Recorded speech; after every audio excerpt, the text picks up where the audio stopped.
আমি অবগত যে অত্র প্রোগ্রামটাকে ঠেকানোর জন্য মানুষ বিভিন্নভাবে চেষ্টা করেছে, করছে, করবে, এমনটাই স্বাভাবিক।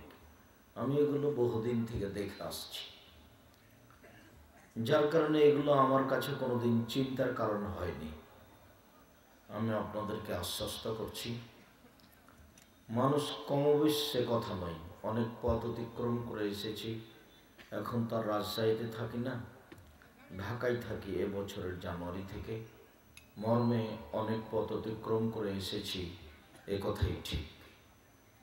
আপনার সামনে কিছু কথা বলবো ইনশাল্লাহ। তবে যারা ছেলেরা দায়িত্ব পালন করছো, তোমরা একটু দেখো আশেপাশে যারা আছে কেউ যেন গল্প না করে দাঁড়িয়ে না থাকে। সালাত এমন একটি ইবাদত যার উপরে নির্ভর করে অন্যান্য ইবাদত। যদি সালাত কবুল হয় তাহলে অন্য ইবাদত কবুল হবে, আর যদি সালাত কবুল না হয় তাহলে অন্য কোনো ইবাদত কবুল হবে না। আমরা জানি ইবাদতের জগতে সবচেয়ে দামি ইবাদত হলো সিয়াম।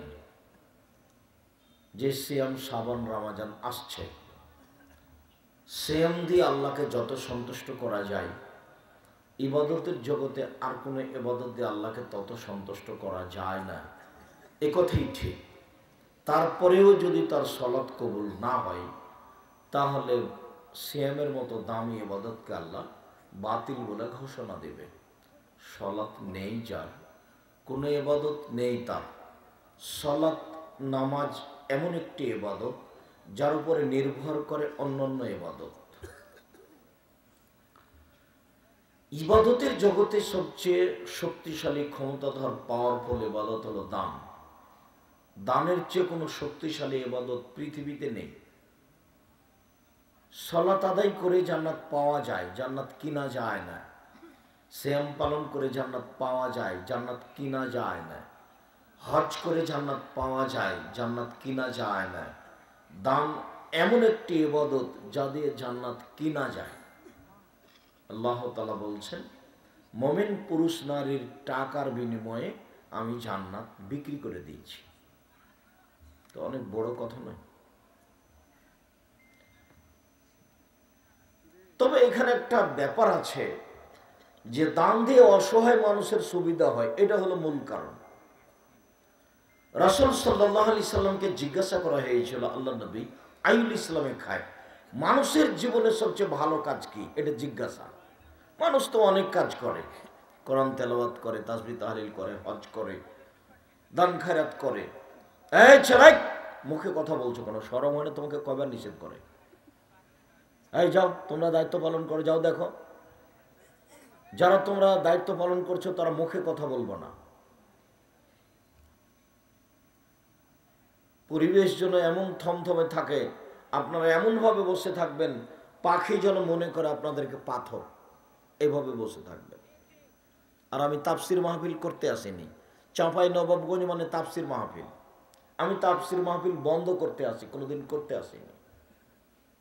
আর তাফসির মাহফিল বন্ধ করার জন্য আমি বই লিখেছি, তাফসির কি মিথ্যা হতে পারে, মানে ওই বইয়ে যত তাফসির আছে সবই মিথ্যা। শুধু তাই না, আমি বলেছি এদেশের শতকরা 98 জন মুফাসসির মিথ্যুক, শতকরা 95 জন বক্তা মিথ্যুক, একথা আমি বলেছি। কোনো মায়ের বেটা দাঁড়ায় না কেন যে দেখি আপনি আমার মিথ্যা বের করেন তো দেখি। আর আমি বলছি 32 বছর থেকে আমি বক্তব্য দিচ্ছি। চাঁপাইনবাবগঞ্জ আমার জন্মভূমি, এখানে আমার কথা বলাতে কোনো দ্বিধা নেই। সেদিন বলে গেছিলাম, চাঁপাইনবাবগঞ্জে আমার বক্তব্য বন্ধ হবে মানে কার এমন দুঃসাহস যে চাঁপাইনবাবগঞ্জ জেলাতে আমি আব্দুর রাজ্জাক বিন ইউসুফ আমার বক্তব্য বন্ধ করতে চাই। কেন বন্ধ করতে চাই? আমি তাকে চ্যালেঞ্জ করেছি, তার বাপকে চ্যালেঞ্জ করেছি, তার বংশকে চ্যালেঞ্জ করেছি, তার জাতিকে চ্যালেঞ্জ করেছি যে তার বংশে, তার বাপ, ও নিজে, তার জাতিতে কেউ মুখে বলবে যে 32 বছর আমি কোনোদিনও অপ্রয়োজনীয় বাক্য বলিনি, এমন কে বক্তা আছে? দেখি কে আছে। এই যে আমি বলছি, আমি আব্দুর রাজ্জাক বিন ইউসুফ, চাঁপাইনবাবগঞ্জের মানুষ, এই যে আমি বলছি, আমি আব্দুর রাজ্জাক বিন ইউসুফ 90 সাল থেকে মাঠে আছি। দীর্ঘ 32 বছর আমি কোনোদিনও অপ্রয়োজনীয় কথা বলিনি। দীর্ঘ 32 বছর আমি কোনোদিন কেচ্ছা কাহিনী বলিনি, কোনোদিন না। দীর্ঘ ৩২ বছর আমি কোনোদিন দল মাঝাব নিয়ে কথা বলিনি। দীর্ঘ ৩২ বছর আমি কোনোদিন সরকার বিরোধী কোনো বক্তব্য দিইনি। দীর্ঘ ৩২ বছর আমি কোনোদিন আমার পরিচয় দিইনি। যখন আমাকে চাপ দিয়ে জিজ্ঞাসা করেছে বিজ্ঞাপন পোস্টারে কি লিখবো, তখন আমি বলেছি আমার নাম আব্দুর রাজ্জাক আর আমার বাপের নাম ইউসুফ, বাপ বেটা মিলে আব্দুর রাজ্জাক বিন ইউসুফ। এর চেয়ে বেশি কিছু বলিনি আমি। কেউ যদি প্রমাণ করতে পারে তাহলে আমি আর কোনোদিন বক্তব্য দিব না। দীর্ঘ ৩২ বছর আমি কোনোদিন মানুষের কাছে পথ খরচ পাথেও চাইনি। সারা দেশ জুড়ে, দেশ বিদেশ, সৌদি আরব, কুয়েত, কাতার, আরও যত আছে, দুবাই, আবুধাবি, মালয়েশিয়া, মালদ্বীপ, ইন্ডিয়া, যেখানে গেছে পৃথিবীর কোনো মানুষ যদি বলে দিতে পারে আব্দুর রাজ্জাক সাহেব আমার কাছে একদিন পথ খরচ পাথেও চেয়েছিল, জিন্দেগিতে আর কোনোদিন বক্তব্য দেব না। এইভাবে একটু বলুক না যে বক্তব্য বন্ধ করতে চায়, ওই বলবে, না হলে তার বাপ বলবে, না হলে তার বংশ বলবে, না হলে তার জাতি বলবে। আমি চ্যালেঞ্জ করেছি। আমার বক্তব্য বন্ধ হবে মানে চাঁপাইনবাবগঞ্জের মাটিতে আমার কেন বক্তব্য বন্ধ হবে? আমি আগে কথা বলবো, তারপর অন্য কেউ। চাঁপাইনবাবগঞ্জ আমার জন্মভূমি, এর মাটির সাথে আমি মিশে আছি। সম্মানিত দিনী ভাই বোন, রাসূল সাল্লাল্লাহু আলাইহি সাল্লামকে জিজ্ঞাসা করা হলো মানুষের জীবনে সবচেয়ে বড় কাজ কি, ভালো কাজ কি, এটা জিজ্ঞাসা। আল্লাহ রাসূল বললেন তুতিমুত্তাম ওয়া তাকরামুস সালাম আলা মান আরাফতা ওয়া মান লাম তারিফ। দুস্থ গরিব মানুষকে খেতে দিবা, এটাই হলো সবচেয়ে মানুষের জীবনে ভালো কাজ। গরিব মিসকিন, ফকির মিসকিনকে খেতে দিতে হবে, অসহায় মানুষের পাশে দাঁড়াতে হবে, এটা মানুষের জীবনে সবচেয়ে ভালো কাজ। দ্বিতীয় ভালো কাজ, যাকে চিনো তাকেও সালাম দিবা, যাকে চিনো না তাকেও সালাম দিবা। একদা রাসূল সাল্লাল্লাহু আলাইহি সাল্লাম বলছেন, পৃথিবীর মানুষ শুনে রেখো, আসাই লিল মাসাকিন, অসহায় দুস্থ গরিবের জন্য যে চেষ্টা করে, খাওয়ার ব্যবস্থা করে, ও একসাথে ৩ নেকি পায়। এক, কাল মুজাহিদ, আল্লাহর পথে যুদ্ধ করে যত নেকি হয়, অসহায় মানুষকে খেতে দিলে তত নেকি হয়। ২, নিয়মিত প্রত্যেক রাতে তাহাজ্জুদ পড়ে যত নেকি হয়, ফকির মিসকিনকে খেতে দিলে তত নেকি হয়। ৩, নিয়মিত নফল সিয়াম, রোজা, বৃহস্পতিবার, সোমবার, ১৩, ১৪, ১৫ চন্দ্রে এইসব দিনে সিয়াম পালন করে যত নেকি হয়, দুস্থ গরিব ফকির মিসকিনকে খেতে দিলে তত নেকি হয়। রাসূল সাল্লাল্লাহু আলাইহি সাল্লাম বলছেন, জান্নাতে কতগুলি ঘর আছে উন্নত মানের পদার্থ দিয়ে তৈরি, যার ভিতর থেকে বাহির দেখা যায়, বাহির থেকে ভিতর দেখা যায়। সাহাবীগণ বললেন, লেমন হাজিহি, আল্লাহ রাসূল এত দামি ঘর কে পাবে? তখন আল্লাহ রাসূল বললেন, মানে আতামাত্ত আমা, যে দুস্থ গরিব ফকির মিসকিনকে খেতে দেয় সে পাবে। এমনটা কারণেই হতে পারে ইবাদতের জগতে সবচেয়ে দামি ইবাদত হলো, শক্তিশালী ক্ষমতাধর পাওয়ারফুল ইবাদত হলো দান। দান যত বড় ইবাদত হোক, যদি মানুষ সালাত আদায় না করে, নামাজ যদি না পড়ে, তাহলে দানের মতো ইবাদতকে আল্লাহ কেটে দিবেন, ওটা বাতিল। ইবাদতের জগতে ভিন্ন ধরনের বিরল ব্যতিক্রম ইবাদত হলো সালাত। সালাত এমন একটি ইবাদত যার উপরে নির্ভর করে অন্যান্য ইবাদত। সালাত নেই যার, কোনো ইবাদত নেই তার। সালাত আছে যার, সব ইবাদত আছে তার। আনাস রাদিয়াল্লাহু তাআলা আনহু বলেন, রাসূল সাল্লাল্লাহু আলাইহি ওয়াসাল্লাম বলেছেন, আউয়ালু মা ইউহাসাবু বিহিল আবদু ইয়াউমাল কিয়ামাহ সালাহ। বিচারের মাঠে প্রথমে যেটা মানুষকে জিজ্ঞাসা করা হবে কিয়ামতের মাঠে, সেটা হলো সালাত। ফাইন সালাহাত সালাহাল্লাহু সাইরা আমালিহি, যদি সালাত টিকে যায় সব ইবাদত টিকে যাবে। ওয়াইন ফাসাদাত ফাসাদাল্লাহু সাইরা আমালিহি, যদি সালাত না টিকে, সালাত যদি বাতিল হয়, বিচারের মাঠে সব ইবাদত বাতিল হবে। অন্য কোনো ইবাদত আল্লাহ দেখবেন না, আগে দেখবেন সালাত, তারপরে দেখবেন অন্য কিছু। আমরা নামাজকে সলাৎ বলি এবং মানুষকে নামাজ বাদ দিয়ে সলাৎ বলতে বলি। কেন? নামাজ শব্দটি কোরআনেও নেই, হাদিসেও নেই। সলাৎ শব্দটি কোরআনেও আছে, হাদিসেও আছে।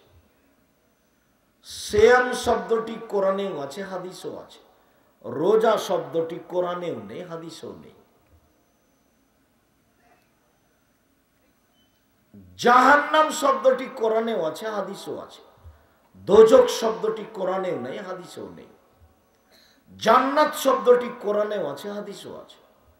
বেহেশত শব্দটি কোরআনেও নেই, হাদিসেও নেই। আল্লাহ শব্দটি কোরআনেও আছে, হাদিসেও আছে।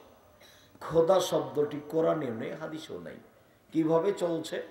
চাঁপাইনবাবগঞ্জের ভাষাতে গায়ের জোরে চলছে, জোর করে চলছে।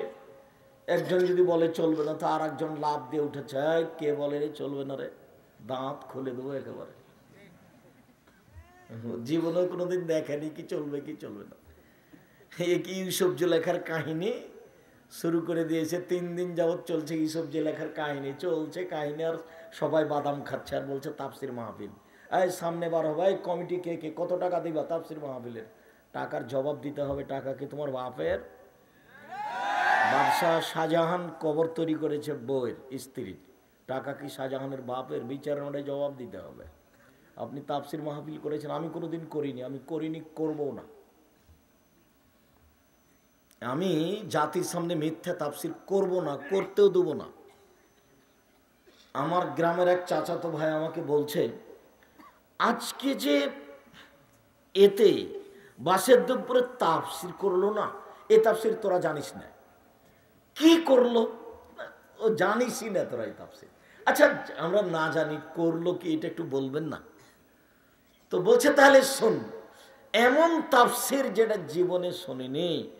আদম আলাইহিস সালাম ঘুম থেকে উঠে দেখেন পাশে একজন সুন্দরী নারী।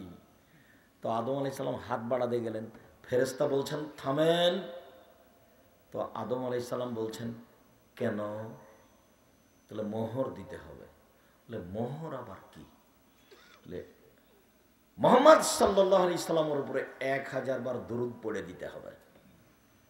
তখন আদম আলাইহিস সালাম মুহাম্মদ সাল্লাল্লাহু আলাইহি সাল্লামের উপরে 1000 বার দরুদ পড়ে দিয়ে বউ হালাল করলেন। কোরআন মাজিদে আল্লাহ বলছেন যে আমি আদমকে সব শিখিয়ে দিয়েছি, পৃথিবীতে যা কিছু আছে, যা কিছু ছিল, যা কিছু থাকবে কিয়ামত পর্যন্ত, আদমকে আমি সব শিখিয়ে দিয়েছি। দেখলেই বলতে পারতেন এটা গিলাস, দেখলেই বলতে পারতেন না মাইক। এরকম ধারণ ক্ষমতা আল্লাহ তাকে দিয়ে সৃষ্টি করেছেন। যেই মানুষটাকে আল্লাহ বলছেন সব কিছু দিয়ে শিখিয়ে দিয়ে সৃষ্টি করেছেন, সে মানুষটা বউ কিভাবে হালাল করতে হবে সেটাই জানেন না। তখন আমি বলেছিলাম, এই শোনেন, মুফাসসিরকে 80 160 লাঠি পিটাতে হবে। সাধারণ মানুষের উপরে অপবাদ লাগালে শাস্তি হলো 80 লাঠি, আর নবীর উপরে অপবাদ লাগালে এটা ডবল হবে, তাহলে 80 160 লাঠি। দেখি আমার এই বক্তব্য কোন মায়ের বেটা কিয়ামত পর্যন্ত উল্টাতে পারে। আপনি বলছেন ওই মুফাসসির এমন তাফসির করেছে, জিন্দিগিতে করতে পারবে না।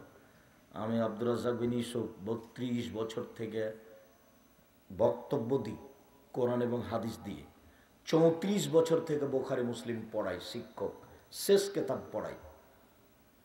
26 বছর থেকে হাত দিয়ে ফতোয়া লিখি কলমে, 26 বছর থেকে একটানা।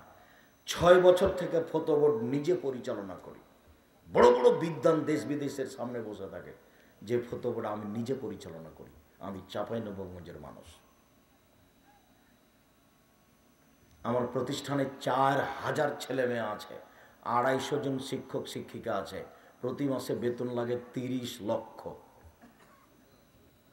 যেটা আপনার রাজশাহীতে আছে সেটা 26 বিঘা জমির উপরে। যেখানে একটা মসজিদ আছে 90% জমির উপরে, যার একতলাতে 3000 মানুষ সালাত আদায় করতে পারে। যেটা জামিয়া সালাফিয়া রূপগঞ্জ নারায়ণগঞ্জ ঢাকা, সেটা 51 বিঘা জমির উপরে।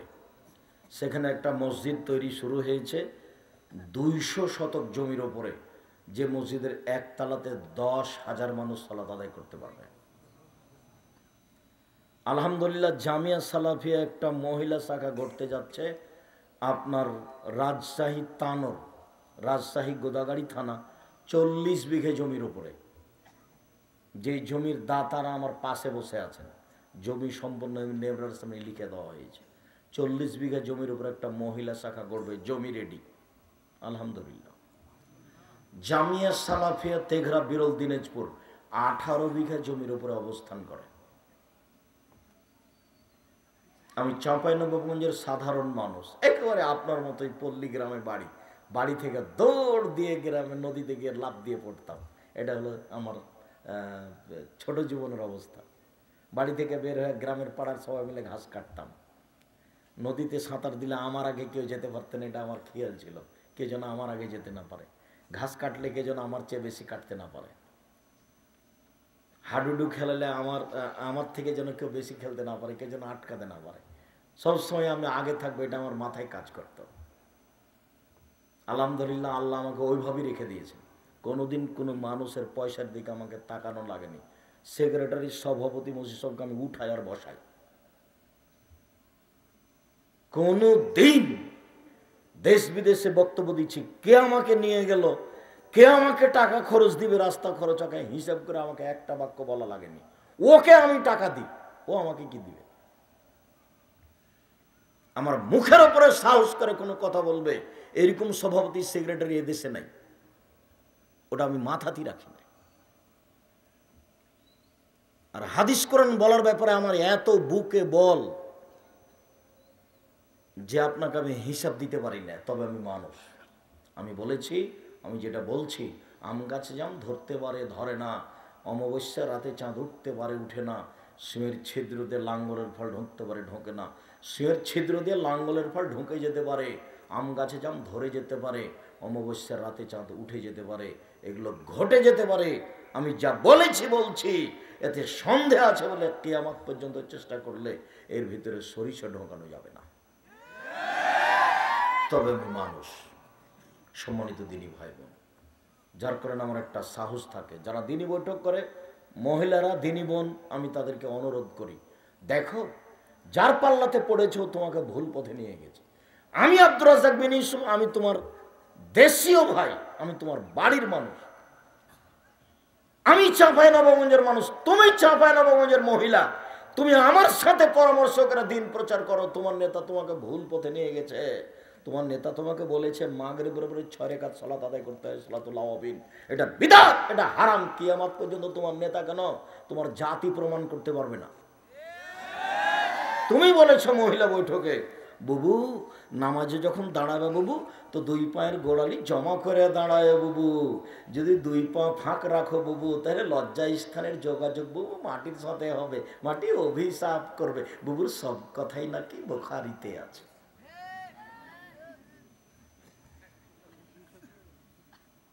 মহিলা যে বাড়িতে মারা গেছে সেই বাড়িতে আপনি হাত তুলে দোয়া করেন চিল্লাচিল্লি করে, বিসমিল্লাহ পড়লে এত কিছু হবে আপনি বলেন, সূরা ইয়াসিন পড়লে এত কিছু হবে আপনি বলেন। আমি বলছি আপনার শতকরা, আমার তদন্তে ৭০% মিথ্যা কথা আছে। আপনি ওখান থেকে ফিরে আসেন, মহিলা বৈঠক আপনি ত্যাগ করেন, বাড়িতে বসে শুধু মহিলা বৈঠক হবে। এই থানা ওই থানা যায়েন না, কিয়ামত পর্যন্ত সময় থাকলো। এই থানার মহিলা ওই থানায় গিয়ে বক্তব্য দিবে, এর প্রমাণ কিয়ামত পর্যন্ত হবে না। কাজেই তোমার নেতাই তোমাকে ভুল পথে লেগে গেছে। আমি আব্দুর রাজ্জাক বিন ইউসুফ তোমার ঘরের মানুষ, তোমার বাড়ির মানুষ, তোমার দিনী ভাই। আমার বাড়ি চাঁপাইনবাবগঞ্জ। পুরো চাঁপাইনবাবগঞ্জ জেলাতে যত মহিলা পুরুষ আছে সবাইকে আমি আন্তরিকভাবে অনুরোধ জানিয়ে বলছি, আমি আপনার দিনী ভাই, আপনি আমার কাছে আশ্রয় নেন দিনের ব্যাপারে, আপনাকে আমি সঠিক উত্তর দিব ইনশাল্লাহ। জাতির যদি রাস্তাঘাট করে দিতে না পারি, জাতির যদি স্কুল কলেজ করে দিতে না পারি, জাতিকে চূড়ান্ত সঠিক ধর্ম দিতে পারবো ইনশাআল্লাহ। ধর্মের ব্যাপারে জাতিকে ফাঁকি দিয়ে আমি আব্দুর রাজ্জাক বিন ইউসুফ পরকাল হারাতে রাজি নই। তুমি তো মহিলা মানুষ, বৈঠক করো, এ দেখো দোয়া খাতমুল কোরআন 32 বছর থেকে বলছি এটা মিথ্যে, মানুষের বানানো দোয়া। তুমি কোরআন মাজিদের এইসব কথা বলো, তুমি কি বুঝো? তোমার নেতা কি বুঝে? দেখো তাফসির কি মিথ্যা হতে পারে? বইয়ে সব মিথ্যা তাফসির লেখা আছে, যা তাফসির আছে সবই মিথ্যা। ইসব জুলাইখার কাহিনী, ইসবের সাথে জুলাইখার বিবাহ হয়নি, ইসব জুলাইখার প্রেমে পড়েননি, জুলাইখার জোর করে এটা করেছে। দাউদ আলাইহিস সালাম কোনো মহিলার প্রতি আসক্ত হননি, আইয়ুব আলাইহিস সালামের শরীরে পোকা হয়নি, আইয়ুব আলাইহিস সালামের স্ত্রী কারোর সাথে ধরা পড়েননি, সব মিথ্যা কথা। দেখেন, এক পৃষ্ঠা দোয়া খাতমিল কোরআন, সম্পূর্ণ দোয়াই মিথ্যা। একটা বাক্য যদি সত্য হয় আমি জাতির সামনে বক্তব্য দিব না, জাতির সামনে বক্তব্য দিব না। সম্মানিত দিনী ভাই বোন, উপস্থিত বৈঠকের মুসলিম বোন, এর মধ্যে দুই তিনটা কথা বললাম আপনাকে লক্ষ্য করে।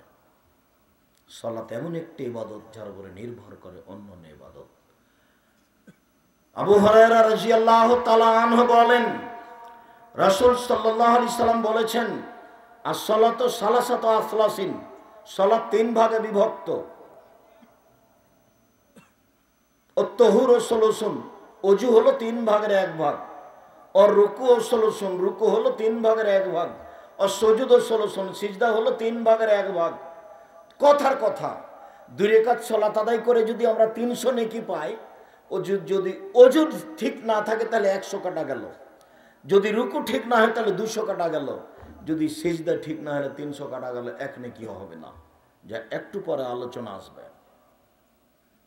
আল্লাহ রাসূল বলেন, ফামনাদা হবে কেহা, যদি কেউ সালাতকে ঠিক ঠিক আদায় করে, ওযু ভালো করে করে, রুকু ভালো করে করে, সিজদা ভালো করে করে, কবুলাত সালাতুহু, তার সালাত কবুল করা হবে। অকবুলাত সায়ের আমালিহি, সব আমল কবুল করা হবে। ওয়াইন রুদ্দাত আলাইহি সালাতুহু, আর যদি তার সালাত কবুল না হয়, সালাত যদি তার উপরে প্রত্যাখ্যান করা হয়, যাও তোমার সালাত কবুল হয়নি, রুদ্দাত আলাইহি সায়ের আমালিহি, সব আমল তার উপরে প্রত্যাখ্যান করা হবে, সব বাতিল, কিছুই হয়নি। সালাত আদায় করে না যে, তার কোনো ইবাদত নেই। সম্মানিত দিনী ভাই বোন, আমরা সবসময় সালাত শব্দটি ব্যবহার করি, আপনাকেও সালাত শব্দটি ব্যবহার করার জন্য অনুরোধ জানাচ্ছি। সালাত মানে বিশেষ প্রার্থনা, আর নামাজ মানে উপাসনা। হিন্দুরা উপাসনা করে, সালাতের মধ্যে যে অর্থ আছে নামাজের মধ্যে সে অর্থ নেই। কাজে খুব খেয়াল করে রাখবেন, আমি সবসময় কথাতে সালাত ব্যবহার করব। অত্র দুটি হাদিসে বুঝলাম যে সালাত একটি ব্যতিক্রম ইবাদত, যার উপরে নির্ভর করে অন্যান্য ইবাদত। সালাত আছে তো সব ইবাদত আছে, সালাত নেই তো কোনো ইবাদত নেই। একটা ফকির ভিক্ষা চেয়েছে, 10 টাকা দান করেছি, নেকি হয়েছে, কিন্তু সালাত নেই, তখন এই নেকিটা আল্লাহ কি করবেন? ক্রস চিহ্ন দিয়ে কেটে দেবে। সালাত ফরজ। দেখেন, মহান আল্লাহ বলেন, ফাকিমুস সালাত ওয়া আতুজ যাকাত, পৃথিবীর মানুষ সালাত আদায় করো, যাকাত প্রদান করো, ওয়া তাসিমু বিল্লাহ, আল্লাহকে শক্তভাবে ধরো, হুয়া মাওলাকুম, আল্লাহ হচ্ছেন তোমাদের অভিভাবক, ও নেমাল মাওলা নেমান নাসির, তিনি হচ্ছেন উত্তম অভিভাবক, উত্তম সাহায্যকারী। আল্লাহ এমন সাহায্যকারী যে সাহায্যে কোনো ত্রুটি নেই। আল্লাহ এমন অভিভাবক যে অভিভাবকে কোনো ত্রুটি নেই। অভিভাবক কথাটা বলতে গিয়ে একটা কথা মনে পড়লো, সেটা হলো চাঁপাইনবাবগঞ্জ জেলাতেও বিবাহের বৈঠকে উকিল বাপ ধরে, উকিল বাপ, তবে সেদিন থেকে বাপ হয়ে যায় না, বলে উকিল। কে উকিল হবে এই বিবাহে? বলে ওর দাদা। কে উকিল হবে? বলে ওর চাচা। বাপ যতদিন বেঁচে আছেন ততদিন পর্যন্ত কেউ অভিভাবক হতে পারবে না। উকিল বাপ, উকিল চাচা, উকিল দাদা সব হারাম। এমনিতেই চাঁপাইনবাবগঞ্জ জেলাতে বিবাহের শুরু থেকে শেষ পর্যন্ত একটা কাজও জায়েজ নাই, সবই হারাম। মেয়ে দেখা থেকে নিয়ে, বায়না করা থেকে নিয়ে, থোবড়া থেকে নিয়ে, গীত গাওয়া থেকে নিয়ে, মাজা খরচ থেকে নিয়ে, বিবাহ ঘেরা থেকে নিয়ে, বর যাওয়া থেকে নিয়ে, বিবি ডলি বিবি যাওয়া থেকে নিয়ে, শুরু থেকে নিয়ে শেষ পর্যন্ত একটা কাজে জায়েজ নাই। আর আপনাদেরকে তো আমি বলেছি ডলি বিবি শব্দ তো আপনারা সেদিন পেশাব করে দিয়েছেন। আর কোনোদিন ডলি বিবি শব্দ ব্যবহার করবেন না, একবারে জীবনের মতো ভুলে যেতে বলেছি। 10 বছর পরে কেউ যদি বলে ডলি বিবি, তখন আর একজন বলবে ডলি বিবি তাই কি গো, ওটা কি, আমরা তো এই শব্দ কোনোদিন শুনিনি। এমনভাবে ভুলে যেতে হবে যে 10 বছর পরে যদি কেউ ডলি বিবি শব্দটা বলে, তার 5 জন বলবে এটা কি জিনিস বুঝতে পারলাম না, চাচা এটা কি জিনিস, এরকম হতে হবে। থোবড়াও এরকম হতে হবে, থোবড়া নাই দুনিয়াতে, থোবড়া শব্দটাই ভুলে যাবে। অবাক দুনিয়া যে যুবতী বেটি জেলে বসে থাকবে আর গ্রামের মানুষ তার মুখের উপরে ক্ষীর তুলে দিবে, ছি ছি ছি ছি ছি ছি, ধর্ম পাগল হয়ে গেছে। আর স্ত্রীর মুখে ক্ষীর তুলে দিতে হয়, সারা গ্রামের লোক তার মুখে ক্ষীর তুলে দিচ্ছে, ধর্ম কি এতই নোংরা?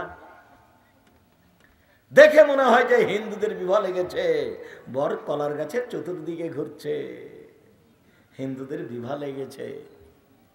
বড় বড় মেয়েগুলো ওই মেয়েটার মুখে গামছা দিয়ে বসে আছে আর বলছে যে ক্ষীর দিতে বসেছে, তুমি এত টাকা দাও না হলে মুখ খুলে দিব না। অবাক, এটা তো আমার চোখের সামনে। থোবড়া চিরদিনের জন্য হারাম চাঁপাইনবাবগঞ্জের মাটিতে, ডলি বিবি চিরদিনের জন্য হারাম চাঁপাইনবাবগঞ্জের মাটিতে, কোনো দিন হবে না। ক্ষীর কাঁচি চিরদিনের জন্য হারাম, ব্যবহার আম আটা চিরদিনের জন্য হারাম। শ্বশুরকে জামাইকে কে আপনার ফার্নিচার খাটখাটলা চকি বাক্স দিতে হবে, চিরদিনের জন্য হারাম, এবারে চিরদিনের জন্য হারাম। কেউ যদি খাটখাটলা ফার্নিচার কিনে শ্বশুর, তাহলে তোমরা গ্রামবাসী বলবা ছি ছি ছি ছি, নাউজুবিল্লাহ, একটা হারাম কাজ করেছেন, ছি ছি ছি ছি, চাচা কি করেছেন আপনি, ওটা কিন্তু আমরা আগুন দিয়ে জ্বালিয়ে দেব। আব্দুর রাজ্জাক সাহেব বলে গেছে, খবরদার আপনি খাটখাটলা চকি বাক্স আনবেন না। আর এই ছেলে তোমাকে বলছি,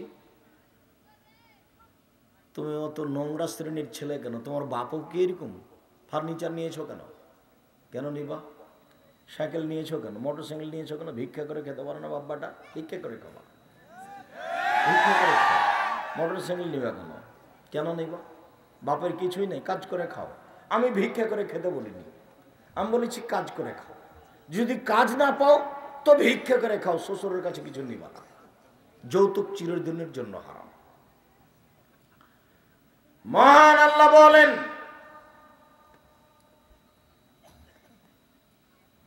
ফাসাল্লি লিরাব্বিক, মুহাম্মদ সাল্লাল্লাহু আলাইহি সাল্লাম, আপনি আপনার প্রতিপালকের জন্য সালাত আদায় করুন। পৃথিবীর মানুষ ভালোভাবে ঠিক ঠিক করে 5 ওয়াক্ত সালাত আদায় করো, বিশেষভাবে আসরের সালাতকে লক্ষ্য করে ভালোভাবে আদায় করো। মহান আল্লাহ বলেন, ফাকিমুস সালাতা লিযিকরি, পৃথিবীর মানুষ আমাকে ডাকার জন্য সালাত আদায় করো। সালাত এমন একটা ইবাদত যে শুরু থেকে নিয়ে শেষ পর্যন্ত সবই ডাকা, আল্লাহকে ডাকা, এরকম ইবাদত অন্যটা নেই। সেম দামি ইবাদত রোজা, তবে মুখ বন্ধ আছে, বাস কিছু বলা লাগে না, না খেয়ে আছি তার নামে ইবাদত। 20 টাকা দান করলাম, কিছু বলা লাগলো না, তার নামে ইবাদত। হজ করতে গেলাম, কত দৌড়াদৌড়ি আর কত কষ্ট আর কত কি তফ আর সাই আর পাথর মারা ঢেল মারা নিয়ে কত ঝামেলা, একটা ইবাদত। তেমন কোনো জিকির আজকার নেই, শুধু খালি কর্ম। কিন্তু সালাত এমন একটা ইবাদত যে শুরু থেকেই ডাকা, আল্লাহকে ডাকা, শুরু থেকেই, শুরু থেকে একবারে। একটু পরে আসছে তখন দেখাবো, আমি লম্বা আলোচনা করতে চাচ্ছি না, নইলে এখানে একটু দেখাতাম ব্যতিক্রম কিছু।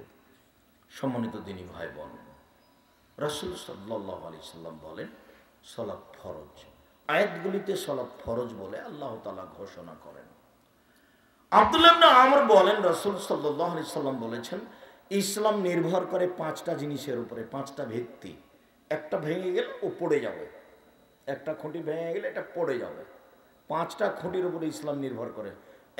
এক, এই বলে সাক্ষ্য দেওয়া যে আল্লাহ ছাড়া কোনো মাবুদ নেই, মুহাম্মদ আল্লাহর রাসূল।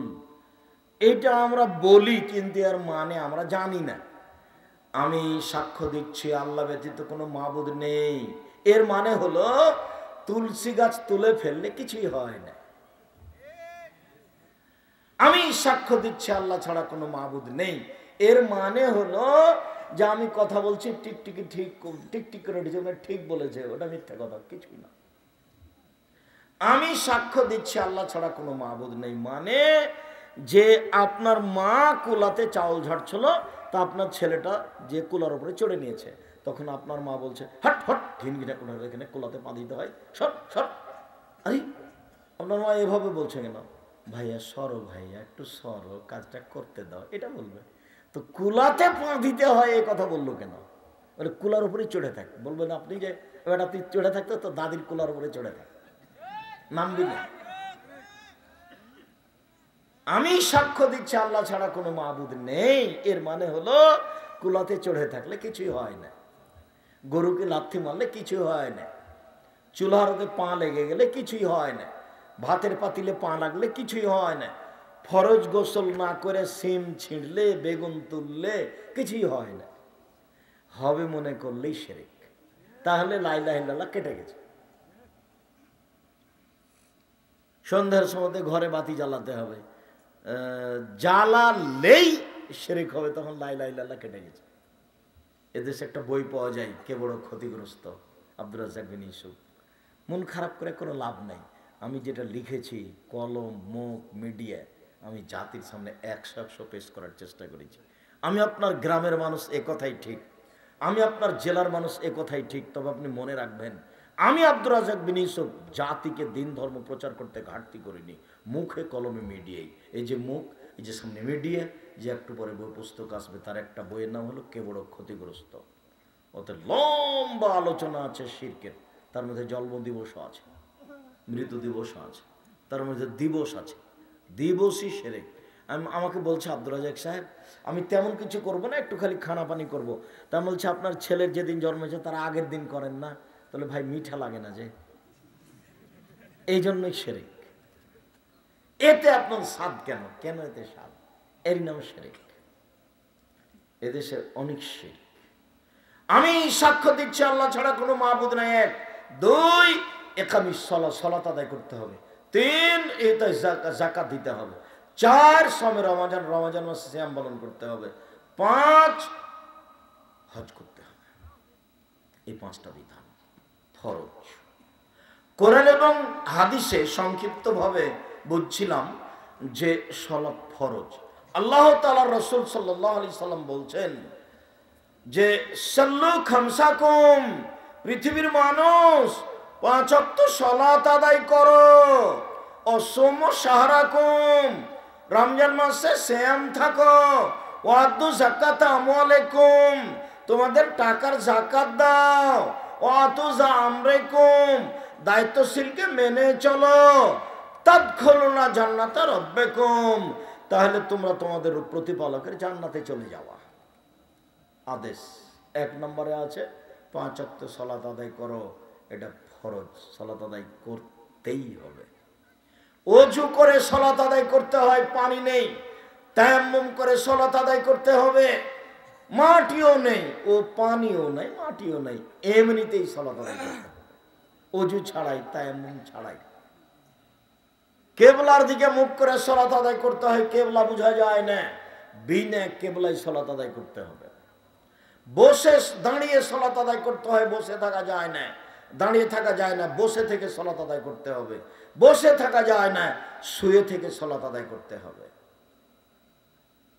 পরিষ্কার কাপড় পরে সালাত আদায় করতে হয়, পরিষ্কার কাপড় নেই, যে কাপড়ে পেশাব পায়খানা লেগে আছে ওই কাপড় পরেই সালাত আদায় করতে হবে। পরিষ্কার অপরিষ্কার কোনো কাপড়ই নেই, আপনি উলঙ্গ হয়ে আছেন। যেমন ওই সময়তে বলছিলাম ইরাকে এইসব মুসলিম দেশে মার্কিন সৈন্য ঢোকে, মুসলিম মহিলাকে উলঙ্গ অবস্থায় তাদের সামনে হাঁটতে চলতে বাধ্য করত। এরকম সময় যদি সালাতের টাইম হয়ে যায়, তাহলে মুসলিম মহিলাকে এই মার্কিন সৈন্যের সামনে উলঙ্গ অবস্থাতেই নামাজ পড়তে হবে, পড়তেই হবে। এমন কোন দুনিয়াতে অবস্থা নেই যখন তাকে সালাত আদায় করতে হবে না, এরকম কোনো অবস্থা পুরুষের জন্য নেই। শত্রু তাড়া দিয়েছে, দৌড়িয়ে চলে যাচ্ছে, এভাবেই সালাত আদায় করবে। গাড়িতে উঠে আছে, শিকল ধরে আছে, ঠেলে ঠেল মানে না, সলাতের টাইম পার হয়ে যাচ্ছে, এভাবেই সলাত আদায় করতে হবে। মহিলাদের জন্য হায়েজ অবস্থায় ব্যতীত বাকি সব সময় একই ব্যাপার। সলাত এমন একটি ইবাদত, ভিন্ন ধরনের ইবাদত, মানুষের অসুখ বিসুখ বুঝে না, সব ইবাদত অসুখ বিসুখ বুঝে। এই যে রোজা, আমি অসুস্থ, আচ্ছা ঠিক আছে এখন তুমি রোজা করিও না, এখন শ্যাম পালন করো, করো, যখন ভালো হয়ে যাবে। এই যে হজ, আচ্ছা এবছর যায় না, সামনে বছর যায়, অসুস্থ মানুষ, ভালো হয়ে যাও। সব ইবাদত সমস্যা বুঝে, কিন্তু সলাৎ কোনো সমস্যা বুঝে না, ব্যতিক্রম ইবাদত। সম্মানিত দিনী ভাই বোন, বলছিলাম সলাত আদায় করতে হবে। এই ছেলে বসো। ওই ছেলেটা এত তাড়াতাড়ি উঠে হাঁটছে কেন? বাদাম কিনতে যাবা তুমি? সাবধান, এটা মাথা থেকে নামিয়ে দেন। আমি আপনার চেয়ে বেশি ক্লান্ত, আমাকে কাজ দেখাবেন না দয়া করে। ভদ্রতা বজায় রেখে চুপচাপ বসে থাকবেন। এখান থেকে বাইরে গিয়ে এক কাপ চা খেয়ে আসবেন, এ নোংরা নীতি ত্যাগ করেন। আমার জীবনে আমি কোনোদিন চায়ের স্টলেই বসিনি, তা আছি তো বেঁচে। জামিয়া সালাফের ভিতরে যেগুলো চায়ের দোকান আছে, ওখানে সামনে হাঁটার সময় তো বলে, এই খবরদার চা ভালো করে বানায়, যদি কেউ অভিযোগ দেয় তাহলে তোমাকে কিন্তু আমি বিদায় করে দেবো। তো ওনাও বলে যে বসেন বসেন বসেন, এক কাপ চা খেয়ে যান। না, ওটা হবে না। আমার জীবনে আমি কোনোদিন চায়ের স্টলে বসিনি। আমার মা বাড়ি থেকে বিদায় করার সময় তো বলতো, প্রাইভেট পড়ায়ও না, দোকানে বসিও না, কারোর সাথে বন্ধুতালি করিও না, মানুষের বাড়িতে দাওয়াত খায়ও না। ছাত্র জীবনে দাওয়াত খেতাম না, এখন তো খাওয়াই লাগে। এখন ওই 3টা বহাল আছে। বাড়ি থেকে বের হওয়ার সময় তো আমার মা এভাবে বলতেন। পড়তে পাঠানোর ব্যাপারে আমার মা খুব শক্ত, খুব কঠোর ছিলেন। কোনো কথা মানা হবে না, প্রতিষ্ঠানে যেতে হবে, হলো কথা, যতই সমস্যা হবে। সম্মানিত দিনী ভাই বোন, বলছিলাম সালাত এমন একটা ইবাদত, যে কোনো অবস্থায় আপনাকে আদায় করতে হবে। বুঝলাম সালাত আদায় করতেই হবে। এবার বুঝি সালাত আদায় করে না যারা, তারা কেমন? রাসূল সাল্লাল্লাহু আলাইহি সাল্লাম বলেন, মান তারাকা সালাতা মুতাআম্মিদান ফাকাদ কাফারা। কে যদি ইচ্ছাকৃত সালাত ছেড়ে দেয় তাহলে কাফের হয়ে গেছে। বুরাইদা রাদিয়াল্লাহু তাআলা আনহু বলেন, রাসূল সাল্লাল্লাহু আলাইহি সাল্লাম বলেছেন, বাইনাল আবদি ওয়া বাইনাল কুফরি তারকুস সালাহ। মুসলমান এবং কাফের মধ্যে পার্থক্য হচ্ছে সালাত ছেড়ে দেওয়া। যে সালাত আদায় করে সে মুসলমান, যে সালাত আদায় করে না সে কাফের। আবু হুরায়রা রাদিয়াল্লাহু তাআলা আনহু বলেন, রাসূল সাল্লাল্লাহু আলাইহি ওয়াসাল্লাম বলেছেন, উমিরতু আন উকাতিলান নাস হাত্তা ইয়াকুলু লা ইলাহা ইল্লাল্লাহ ওয়া ইকুমুস সালাহ। আল্লাহ নবী বলছেন, আমাকে আদেশ করা হয়েছে আমি মানুষকে লা ইলাহা ইল্লাল্লাহ বলতে বলবো আর সালাত আদায় করতে বলবো। প্রয়োজনে পিটিয়ে মারবো, না হয় মরবো, পিটিয়ে সালাত আদায় করাবো ওকে। এ কথা আল্লাহ নবী বলছে, পিটিয়ে। আল্লাহ রাসূল বলছেন, মৌরা আওলাদাকুম বিসসালাত ওয়া হুম আবনাউনা। তোমরা তোমাদের ছেলে মেয়েকে সালাত আদায় করতে বলো যখন ছেলে মেয়ের বয়স 7 বছর। ওয়াজরিবহুম আলাইহা ওয়া হুম আবনাউনা। পিটিয়ে সালাত আদায় করাও যখন ছেলে মেয়ের বয়স 10 বছর 15 বছর হয়ে গেছে, ছেলে মেয়ে নামাজ পড়ে না, তখনও বাপ বেঁচে আছে, এ কথা মিথ্যে। ওটা বাপ নয়, ওটা হলো সৎ বাপ। ওটা বাপ নয়, হলো চাচা। ওটা বাপ হলে এই কাজ করতো না। এই যে আমি বললাম এটা ওর বাপ নেই, দেখি কোন যুবক কে আছে এমন কোন মুরব্বী আমাকে কাছে প্রমাণ করতে পারে আমি তার বাপ। বাপ নেই বলে এই যে আমি তার বাপ, আমি আপনাকে না করে দিলাম। কিসের ভিত্তিতে আপনি হ্যাঁ করবেন দেখি? 10 বছর হলে ছেলেকে পিটিয়ে সালাত আদায় করাতে হবে, তার নাম বাপ। আর তোমাকে তো বলেছি, সেদিন বলেছি তোমার মা নয়, এটা তোমার খালা। তোমার মা যদি হয় এটা তো তোমার বোন, এখানে ক্লাস 10-এ পড়ে, দেখো পাঞ্জার চুল নিয়ে এখানে দাঁড়িয়ে আছে তোমার মায়ের পাশে। আর তোমার মা ছোট ব্লাউজ পরে আছে, পেট দেখা যায়, পিঠ দেখা যায়, এগুলো সব ফ্রি। মোহর দেয় তোমার বাপ আর জাতি, এগুলো ভোগ করবে, এটা কথা হলো? তোমার মার স্বভাব কেন এমন? আল্লাহ রাসূল বলছেন মারাত আওরা, মহিলা হচ্ছে গোটাটাই ঢেকে রাখ, গোটা পুরো অঙ্গটাই ঢেকে রাখতে হবে, তার নাম মহিলা। রাসূল সাল্লাল্লাহু আলাইহি সাল্লাম বলছেন শোনো, লা তুবাসসিরুল মারাতাল মারাতা, একজন মহিলা আর একজন মহিলার গায়ে হাত লাগাতে পারে না। কেন? যদি লাগাই তাহলে তার শরীরটা নরম না শক্ত বুঝবে। ফাতানা থালে যাও জেহা কেন ইয়ানজুরু ইলাইহা, তখন নরম হলে তার স্বামীকে বলবে খালেদার শরীরটা এত নরম, তখন ওর স্বামী অন্তরের চোখে তাকে দেখবে। একটা মহিলাকে অন্তরের চোখে দেখা হারাম। সেখানে তোমার আমার পেট দেখা যায়, পিঠ দেখা যায়, ছোট ব্লাউজ পরে সারাদিন বাড়িতে কাজ করে, গোটাই গ্রাম নাকি চাচা আর ভাই, তাই পর্দা করা লাগে না। এ ওর বাড়িতে যাও, এ ওর বাড়িতে আসে। আমি আমার চাচারাকে দেখেছি আমাদের বাড়িতে বলতো সালাম নাই, বলতো আব্দুর রাজ্জাক আছো গো, এ বলে ঢুকে যাচ্ছে। এটা হারাম নীতি। কি বলে ঢুকতে হবে? আসসালামু আলাইকুম। যতই খারাপ লাগুক, যতই আইন্না লাগুক, সালামই দিতে হবে। আইন্না লাগছে, সালাম দিয়ে ঢোকা কেমন কথা? আসসালামু আলাইকুম এভাবে বলবো কেন? বলবো আব্দুর রাজ্জাক তোমার মা আছে, তোমার বাপ আছে বলে ঢুকবো? এটাই চূড়ান্ত, সালাম দিয়ে ঢুকতে হবে। সম্মানিত দিনী ভাই বোন, বলছিলাম রাসূল সাল্লাল্লাহু আলাইহি সাল্লাম বললেন কেউ যদি সালাত আদায় না করে আমি তাকে পিটিয়ে সালাত আদায় করাবো। এই হাদিসের ভিত্তিতে সেই কালে ইমাম আবু হানিফা রাহিমাহুল্লাহ বলেছেন কেউ যদি এক ওয়াক্ত সালাত আদায় না করে তাকে জেলখানায় বন্দি করে পিটিয়ে সালাত আদায় করাতে হবে। সেই কালে ইমাম আহমদ ইবনে হাম্বল বলেছেন এই হাদিসের উত্তর হলো যে সালাত আদায় করে না তাকে হত্যা করতে হবে। বর্তমান বিদ্বানগণ এই হাদিসের ভিত্তিতে বলছে আরবি বিদ্বানগণ, সৌদি আরবের বিদ্বানগণ, যে এমত অবস্থায় তাদের বিবাহ নেই, স্বামী নামাজ পড়ে স্ত্রী পড়ে না, তাহলে বিবাহ কেটে গেছে। কেন? স্ত্রী কাফের, এই জন্য। যে নামাজ পড়ে সে মুসলমান, যে পড়ে না সে কাফের। স্ত্রী পড়ে, স্বামী পড়ে না, তো স্ত্রী মুসলমান, স্বামী কাফের। তো একজন মুসলমান একজন কাফের হলে বিবাহ কি হয়? থাকে না, বিচ্ছিন্ন হয়ে যায়, কেটে যায়। তো এখন তার বিবাহ নেই, কেটে গেছে, ওদের সংসার এখন হারাম। এ কথা আরবি বিদ্বানগণ এখন বলছে। এখন এই মুহূর্তে চেয়ারম্যান লাগে না, মেম্বার লাগে না, খাতা কলম লাগে না, কাজই লাগে না, বিবাহ এমনিতেই গেছে। আরবি বিদ্বানগণ এখন এ কথাও বলছেন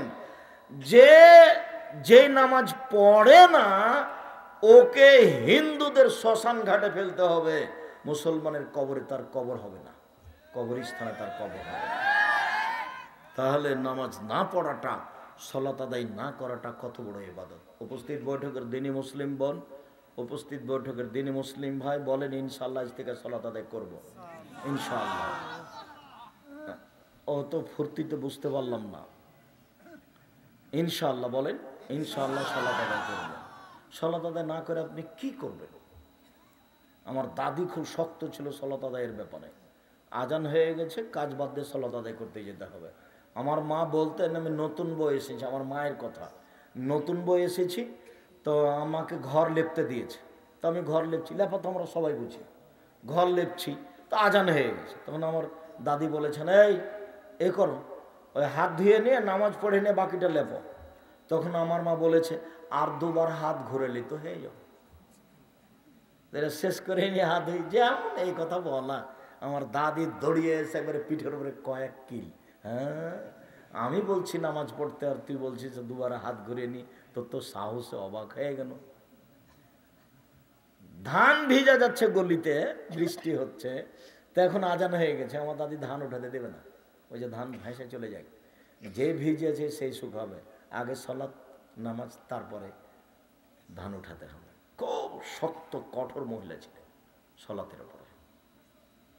তো তুমি পড়ো না কেন? তোমার মা খারাপ এই জন্য। তুমি পড়ো না কেন? তোমার বাপ খারাপ এই জন্য।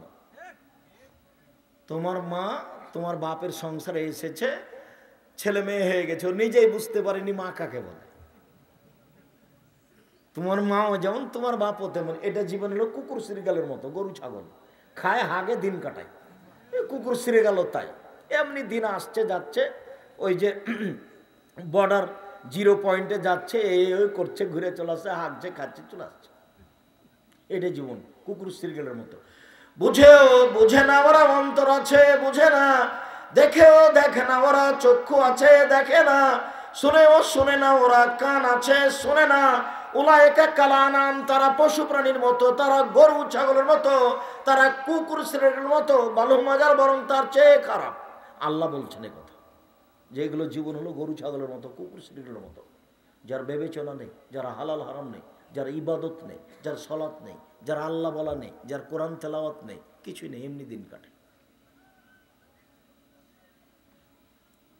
সম্মানিত দিনী ভাই বোন, সালাত আদায় না করলেও কাফের হয়ে যায়, এই কথা বলা হলো হাদিসে।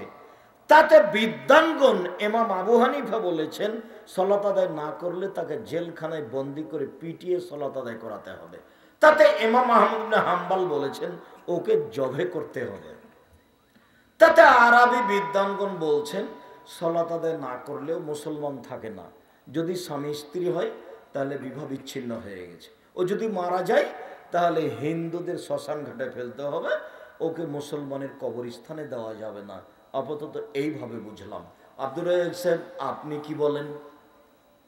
আমরা আদিতে সম্পত্তিকে লিখছি সালাত আদায় করে না, যে সে অস্বীকার করে না, শয়তানি করে পড়ে না, শয়তানি করে পড়ে না, বলছে পড়বো, একদিন যায় 7 দিন যায় না, এ হলো মহাপাপী, এ হলো মহাপাপী। সংসার বিচ্ছিন্ন হয়েছে এ কথা আমরা বলি না। এই ছেলে, পাশ থেকে যেন কোনো ছেলে না ওঠে, আপনি আমাকে এই নোংরামি দেখাবেন না কিছুক্ষণ সময়। কালকে কোথায় যেন ছিলাম, সিরাজগঞ্জ, শুরু থেকে শেষ পর্যন্ত একটা লোককে আমি উঠতে দেখি, একটা লোককে।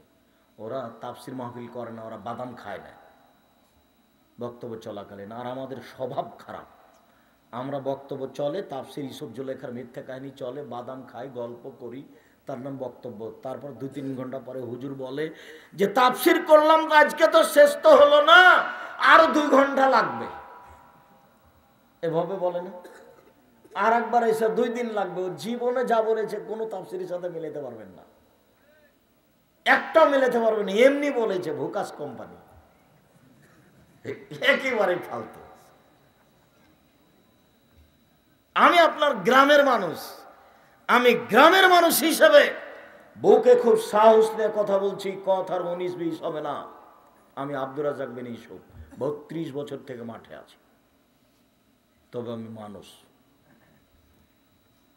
সম্মানিত দিনী ভাই বোন, আমরা এবার সংক্ষিপ্ত বুঝি। যারা সালাত আদায় করে কিন্তু রাসূলের পদ্ধতিতে করে না, তারা কেমন? যারা রাসূলের পদ্ধতিতে করে না তারা জাহান্নামে যাবে। আল্লাহ তাআলা বলেন, ফাওয়াইলুল লিল মুসাল্লিন আল্লাযীনা হুম সালাতিহিম সাহুন। যারা ঠিক ঠিক সালাত আদায় করে না, যারা নিয়ম মতো সালাত আদায় করে না, তারা ওয়াইল নামক জাহান্নামে যাবে, যাবে সুনিশ্চিত। রাসূল সাল্লাল্লাহু আলাইহি সাল্লাম বলেন, মান লাম ইহাফাজ আলাইহা লাম তাকুন লাহু নূরান ওয়া বুরহানুন আজাতা লিয়াউমিল কিয়ামাহ। যে ঠিক মতো সালাত আদায় করে না, রুকু সিজদা ভালো করে করে না, সালাত তার জন্য দলিল হবে না, সালাত তার জন্য প্রমাণ হবে না, সালাত তার জন্য আলো হবে না, বরং বিচার মাঠেও থাকবে ফেরাউনের সাথে, হামানের সাথে। দুঃখিত, পৃথিবীতে সবচেয়ে বদ মানুষ ফেরাউন। ফেরাউনই বলেছে, মালিম তুলাকুম মিনাইন গায়রি, মুসা আমি ব্যতীত আর কোন তোমাদের মাবুদ আছে কথা আমি জানি না। মুসা লাইনিত্তাখাস্তা ইলাহান গায়রি লাজালান্নাকা মিনাল মাসজুনিন, আমাকে বাদ দিয়ে যদি তুমি কাউকে আল্লাহ বলো তাহলে আমি তোমাকে জেলখানায় বন্দি করে দিব। ফেরাউনই বলেছিল, আনা রব্বুকুমুল আলা, শোনো মুসা, আমি হচ্ছি তোমাদের সবচেয়ে বড় আল্লাহ। ফেরাউনের বক্তব্য। অনেকে আল্লাহ বলে দাবি করেছে, Charles Darwin, Hume, Hegel, Lenin, Karl Marx, Engels, আব্রাহা, আবুল আহাব, আবু জাহাল, দাকিয়ানুস, ডিকিটিস, সক্রেটিস, নমরুদ, ফেরাউন, সাদ্দাত, কারণ অনেকে আল্লাহ বলে দাবি করেছে, তবে ফেরাউনের মতো নোংরা দেবী কেউ করেনি। আল্লাহর নবী বলছেন যে সালাত আদায় করলো, ভালো করে রুকু সিজদা করলো না, ও ফেরাউনের সাথে থাকবে। এর চেয়ে দুঃখজনক কিছু হতে পারে? একটু গরম পানি দাও তো গ্লাস। সম্মানিত দিনী ভাই বোন, রাসূল সাল্লাল্লাহু আলাইহি সাল্লাম মসজিদে বসেছিলেন, একটা লোক মসজিদে ঢুকে আল্লাহ রাসূলকে সালাম দিল, 2 রাকাত সালাত আদায় করে। আল্লাহ রাসূল বলেন, সাল্লি ফাইনাকা লাম তুসাল্লি, সালাত আদায় করো, তুমি সালাত আদায় করোনি। লোকটি আবার 2 রাকাত সালাত আদায় করে আল্লাহ রাসূলকে সালাম দিল।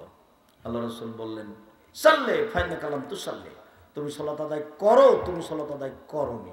লোকটি আবার 2 রাকাত সালাত আদায় করে আল্লাহ রাসূলকে সালাম দিল। আল্লাহ রাসূল বললেন, সাল্লি ফাইনাকা লাম তুসাল্লি, তুমি সালাত আদায় করো, তুমি সালাত আদায় করোনি। তখন লোকটি বলছে, আল্লিমনি কাইফা উসাল্লি, কিভাবে সালাত আদায় করতে হবে আমাকে বলে দেন, আমি তো এর চেয়ে ভালো করে সালাত আদায় করতে পারবো না। যাক, আল্লাহ রাসূল যদি তাকে বলতেন যে তুমি সালাত আদায় করেছো তো খুব একটা ভালো হয়নি, এভাবে বললেন না, বললেন যে তুমি সালাত আদায় করো, তুমি করোনি, একবারে সম্পূর্ণ নাকচ করে দিলেন। অথচ লোকটা তিনবার সালাত আদায় করেছে। তার মানে আপনাকে আমি কি বুঝাতে চাইলাম? আমি বুঝাতে চাইলাম যে আপনার যদি রুকু সিজদা ঠিক না হয় তাহলে আপনার সালাত হয়নি, রুকু সিজদা যদি ঠিক না হয় তাহলে আপনার সালাত হয়নি, এটাই বুঝাতে চাইলাম।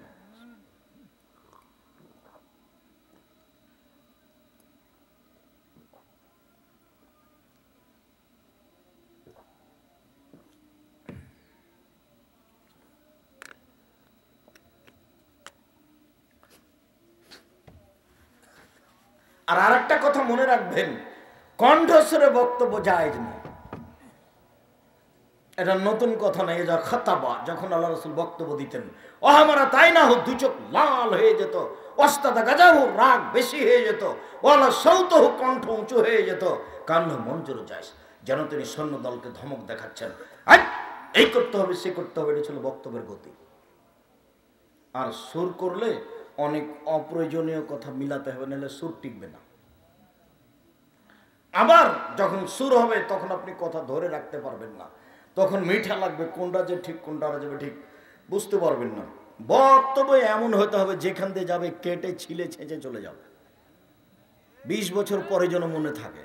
বক্তব্য শোনার পরে দুভাগ হয়ে যাবে, ও বলবে মানতে হবে, ও মানতে হবে না, তার নাম বক্তব্য।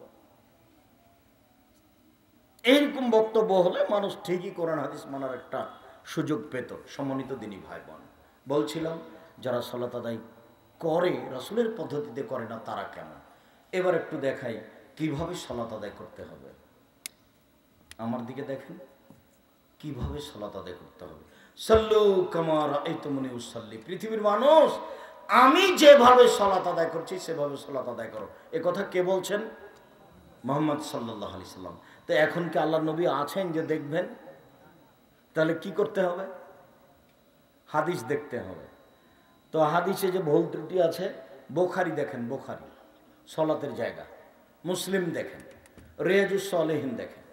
আর যদি বই দেখতে চান যে কিছু বইয়ে পড়ব, তাহলে আমরা যেগুলো লিখছি, যেমন আমি একটা সালাতের বই লিখেছি, সালাতুর রাসূল, প্রচলিত সালাত বনাম রাসূল সাল্লাল্লাহু আলাইহি সাল্লামের সালাত,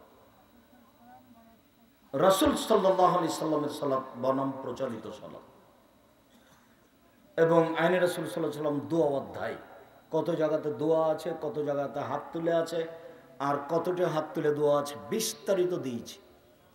এই বইগুলো আপনি পড়তে পারেন। তবে এমনি বই পড়লে বিপাকে পড়ে যাবেন। বইয়ে যে মিথ্যা কথা আছে তার প্রমাণ আপনাকে যে কোরআন মাজিদের গায়ে মিথ্যা কথা লেখা আছে। এবার আল্লাহু আকবার বলার পূর্বে কয়েকটি জরুরি কথা। আল্লাহু আকবার বলার পূর্বে সুন্দর করে পেশাব পায়খানা করে আসেন। পেশাব পায়খানার সময়, বসার সময় বলবেন বিসমিল্লাহি আল্লাহুম্মা ইন্নী আউযু বিকা মিনাল খুবুসি ওয়াল খাবাইস। বিসমিল্লাহ বলেন, তাহলে শয়তান দেখতেই পাবে না। আর যদি বিসমিল্লাহ না বলেন তাহলে শয়তান লজ্জাস্থান দেখতে পাবে, ক্ষতি করতে পারবে না। বলেন বিসমিল্লাহি আল্লাহুম্মা ইন্নী আউযু বিকা মিনাল খুবুসি ওয়াল খাবাইস। অন্ধ হয়ে গেছে, শয়তান দেখতে পাবে না। উঠেন, গোফরানাকা, বাস, আর কিছু না। এরপরে বিসমিল্লাহ বলে ওযু করেন, সুন্দর করে ওযু করবেন। ওযু শেষ হয়ে গেলে বলবেন আশহাদু আল্লা ইলাহা ইল্লাল্লাহু ওয়াহদাহু লা শারীকা লাহু ওয়া আশহাদু আন্না মুহাম্মাদান আবদুহু ওয়া রাসূলুহু। জান্নাতের সব দরজা খুলে দেওয়া হয়েছে। আর যদি বলেন আল্লাহুম্মা জাল্লি মিনাত তাওয়াবিন ওয়া জাল্লি মিনাল মুতাতাহিরিন, তাহলে নেকি হবে, দরজা খোলা হবে না। কি নেকি হবে তা আল্লাহ রাসূল উল্লেখ করেননি। কথা বোঝা গেল না মনে হয়? আল্লাহুম্মা জাল্লা মিনাত তাওবিন ওয়া জাল্লা মিনাল মুতাতাহিরিন, এটা দোয়া পড়তে পারেন, নেকি হবে। কি নেকি হবে তা আল্লাহ রাসূল বলেননি। আর যদি বলেন আশহাদু আল্লা ইলাহা ইল্লাল্লাহু ওয়াহদাহু লা শারীকা লাহু ওয়া আশহাদু আন্না মুহাম্মাদান আবদুহু ওয়া রাসূলুহু, এবার কি হয়েছে? জান্নাতের সব দরজা খুলে দেওয়া হয়েছে। সহজ পদ্ধতি জান্নাতের। সম্মানিত দিনী ভাই বোন, পেশাব পায়খানার শেষে পানি খরচ করে পবিত্রতা অর্জন করবেন। পানি যদি না থাকে তাহলে ঢেল টিস্যু পেপার, আগে ঢেল টিস্যু পেপার পরে পানি, এটা মিথ্যা, এটা করা হবে না। পানি না থাকলে ঢেল টিস্যু পেপার। আবার ঢেল টিস্যু পেপার নিয়ে 40 কদম হাঁটা হারাম। খক খক করে কাশা নোংরামি। পায়ের উপরে পা উঠিয়ে পবিত্রতা অর্জন করাও হারাম। আচ্ছা, ওই যে 40 কদম হাঁটছে, নইলে পবিত্র হবে না, তো তার স্ত্রীকে 40 কদম হাঁটতে হবে না? তো তার স্ত্রী হাঁটে এক একদিন, আর ওর স্ত্রী যদি ঢেল নিয়ে হাঁটে তাহলে মানুষে কি বলবে? আচ্ছা, কোন পুরুষ যদি ঢেল নিয়ে হাঁটে তাহলে মহিলা দেখলে মহিলাকে ওইরকমই লাগবে। মহিলা যদি ঢেল নিয়ে হাঁটে তাতে পুরুষকে দেখতে যেমন লাগবে, কেননা ও মহিলাই হলো পুরুষ। পুরুষ মানুষ যদি ঢেল নিয়ে এভাবে হাঁটে তাহলে মহিলাকে কেমন কেমন লাগে। ঠিক মহিলাও যদি ঢেল নিয়ে এভাবে হাঁটে তাহলে পুরুষ মানুষকেও কেমন কেমন লাগবে। এই জন্য এই কাজই হারাম। বাস ঢেল টিস্যু পেপার নিয়ে ওখানে বসে থাকবে, বাস একটা পর্যায়ে ছেড়ে দিয়ে চলে আসবে। সুন্দর করে উজু করে নিয়েছে, 2 পায়ের মাঝে ফাঁকা রাখবে কতটুকু? শরীরের ভারসাম্য বজায় রাখতে যতটুকু লাগে। বুঝা গেল না? শরীরের একটা ভারসাম্য আছে না, এইটা ধরে রাখতে যতটুকু ফাঁকা লাগবে, মানে বেহিসাব ফাঁকা নয়, একবারই বন্ধ না, শরীরের গত অনুযায়ী। আল্লাহু আকবার, এদিকে দেখেন, আল্লাহু আকবার। আল্লাহু আকবার বলার পূর্বে বিসমিল্লাহ চলবে না। বিসমিল্লাহ অত পাওয়ার রাখে না, আল্লাহু আকবার যত পাওয়ার রাখে। এই কাঁধ সামনাসামনি, এদিকে দেখেন, কাঁধ সামনাসামনি, আঙ্গুল জমা জমা আকাশমুখী, নইলে কানের লতি হলে এইটা, কানের লতি এইটা। আল্লাহু আকবার। ডান হাতের কবজি বাম হাতের কবজির উপরে রাখবেন। এটা রাখা যায়, তবে এটাই বেশি সহি। এটাও বুখারী মুসলিমের হাদিস, এটা সব হাদিস। বুকের উপরে রাখবেন, 5টি হাদিস সহি হাদিস। নাভির নিচে রাখবেন 3টে জয়ীফ, আল জয়ীফ হাদিস 3টে। বুকের উপরে রাখবেন, রেখে বলবেন আল্লাহুম্মা বাঈদ বাইনি ওয়া বাইন। এই দেখেন, এ শুরু হয়ে গেছে, জিকির শুরু হয়ে গেছে, না আল্লাহকে ডাকা। এই দেখেন, আল্লাহুম্মা বাঈদ বাইনি ওয়া বাইনা খাতায়ায়া কামা বা'আদতা বাইনাল মাশরিক ওয়াল মাগরিব। আল্লাহ, তুমি আমাকে আর আমার পাপকে অত দূরত্বে রাখো, পূর্ব পশ্চিমকে যত দূরত্বে রেখেছো। পূর্ব থেকে পশ্চিম আছে 1,00,000 কোটি কিলোমিটার দূরে, তুমি আমার থেকে আমার পাপকে ওই রকম দূরে রাখো। আল্লাহ মানাক্কিরি মিনাল খাতায়া কামা ইয়ানাক্কা সাবুল আবিজু মিনাদ দানাস। আল্লাহ, তুমি আমার পাপকে ধুয়ে পরিষ্কার করে দাও, যেমন ভাবে সাদা কাপড়কে ময়লা থেকে ধুয়ে পরিষ্কার করা হয়। আল্লাহ মাগসিল বিল মাই ওয়াস সালজাল বারাদ। আল্লাহ মাগসিল খাতায়া বিল মাই ওয়াস সালজাল বারাদ। আল্লাহ, তুমি আমার পাপকে ঠান্ডা পানি দিয়ে, স্বচ্ছ পানি দিয়ে, বরফ দিয়ে ধুয়ে পরিষ্কার করে দাও। এ দেখেন, ডাকা শুরু হয়ে গেছে আল্লাহকে। আউযু বিল্লাহি মিনাশ শাইতানির রাজিম। মারদুদ বিতড়িত শয়তান থেকে বাঁচতে চাচ্ছি। বিসমিল্লাহির রহমানির রহিম। পরম দাতা তোয়ালে নামে আরম্ভ করছি। আলহামদুলিল্লাহি রাব্বিল আলামিন। বিশ্বজগতের প্রতিপালকের প্রশংসা।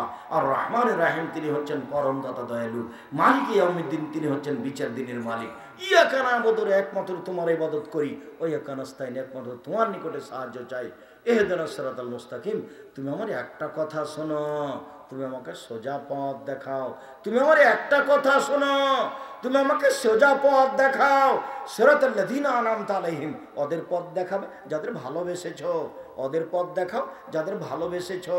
গায়রিল মাগযুবি আলাইহিম ওয়ালাদ যালিম, ওদের পথ দেখায় না যাদের খারাপ বেসেছো।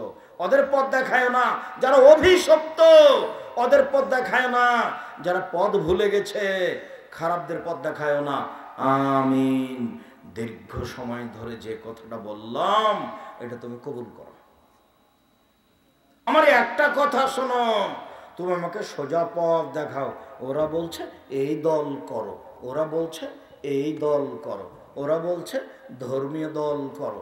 আবুল আলা মাউদুদি রাহিমাহুল্লাহ বলেন, আমাকে রাজপথ দেখাও, আমি কোন পথে যাই, তুমি আমাকে সোজা পথ দেখাও। ওদের পথ দেখাও যাদের ভালোবেসেছো, ওদের পথ দেখায়ও না যাদের খারাপ বেসেছো। অনেকক্ষণ ধরে যে দোয়া করলাম এটা কবুল করো। বিসমিল্লাহির রহমানির রহিম পরম দাতাদের নামে আরম্ভ করছি।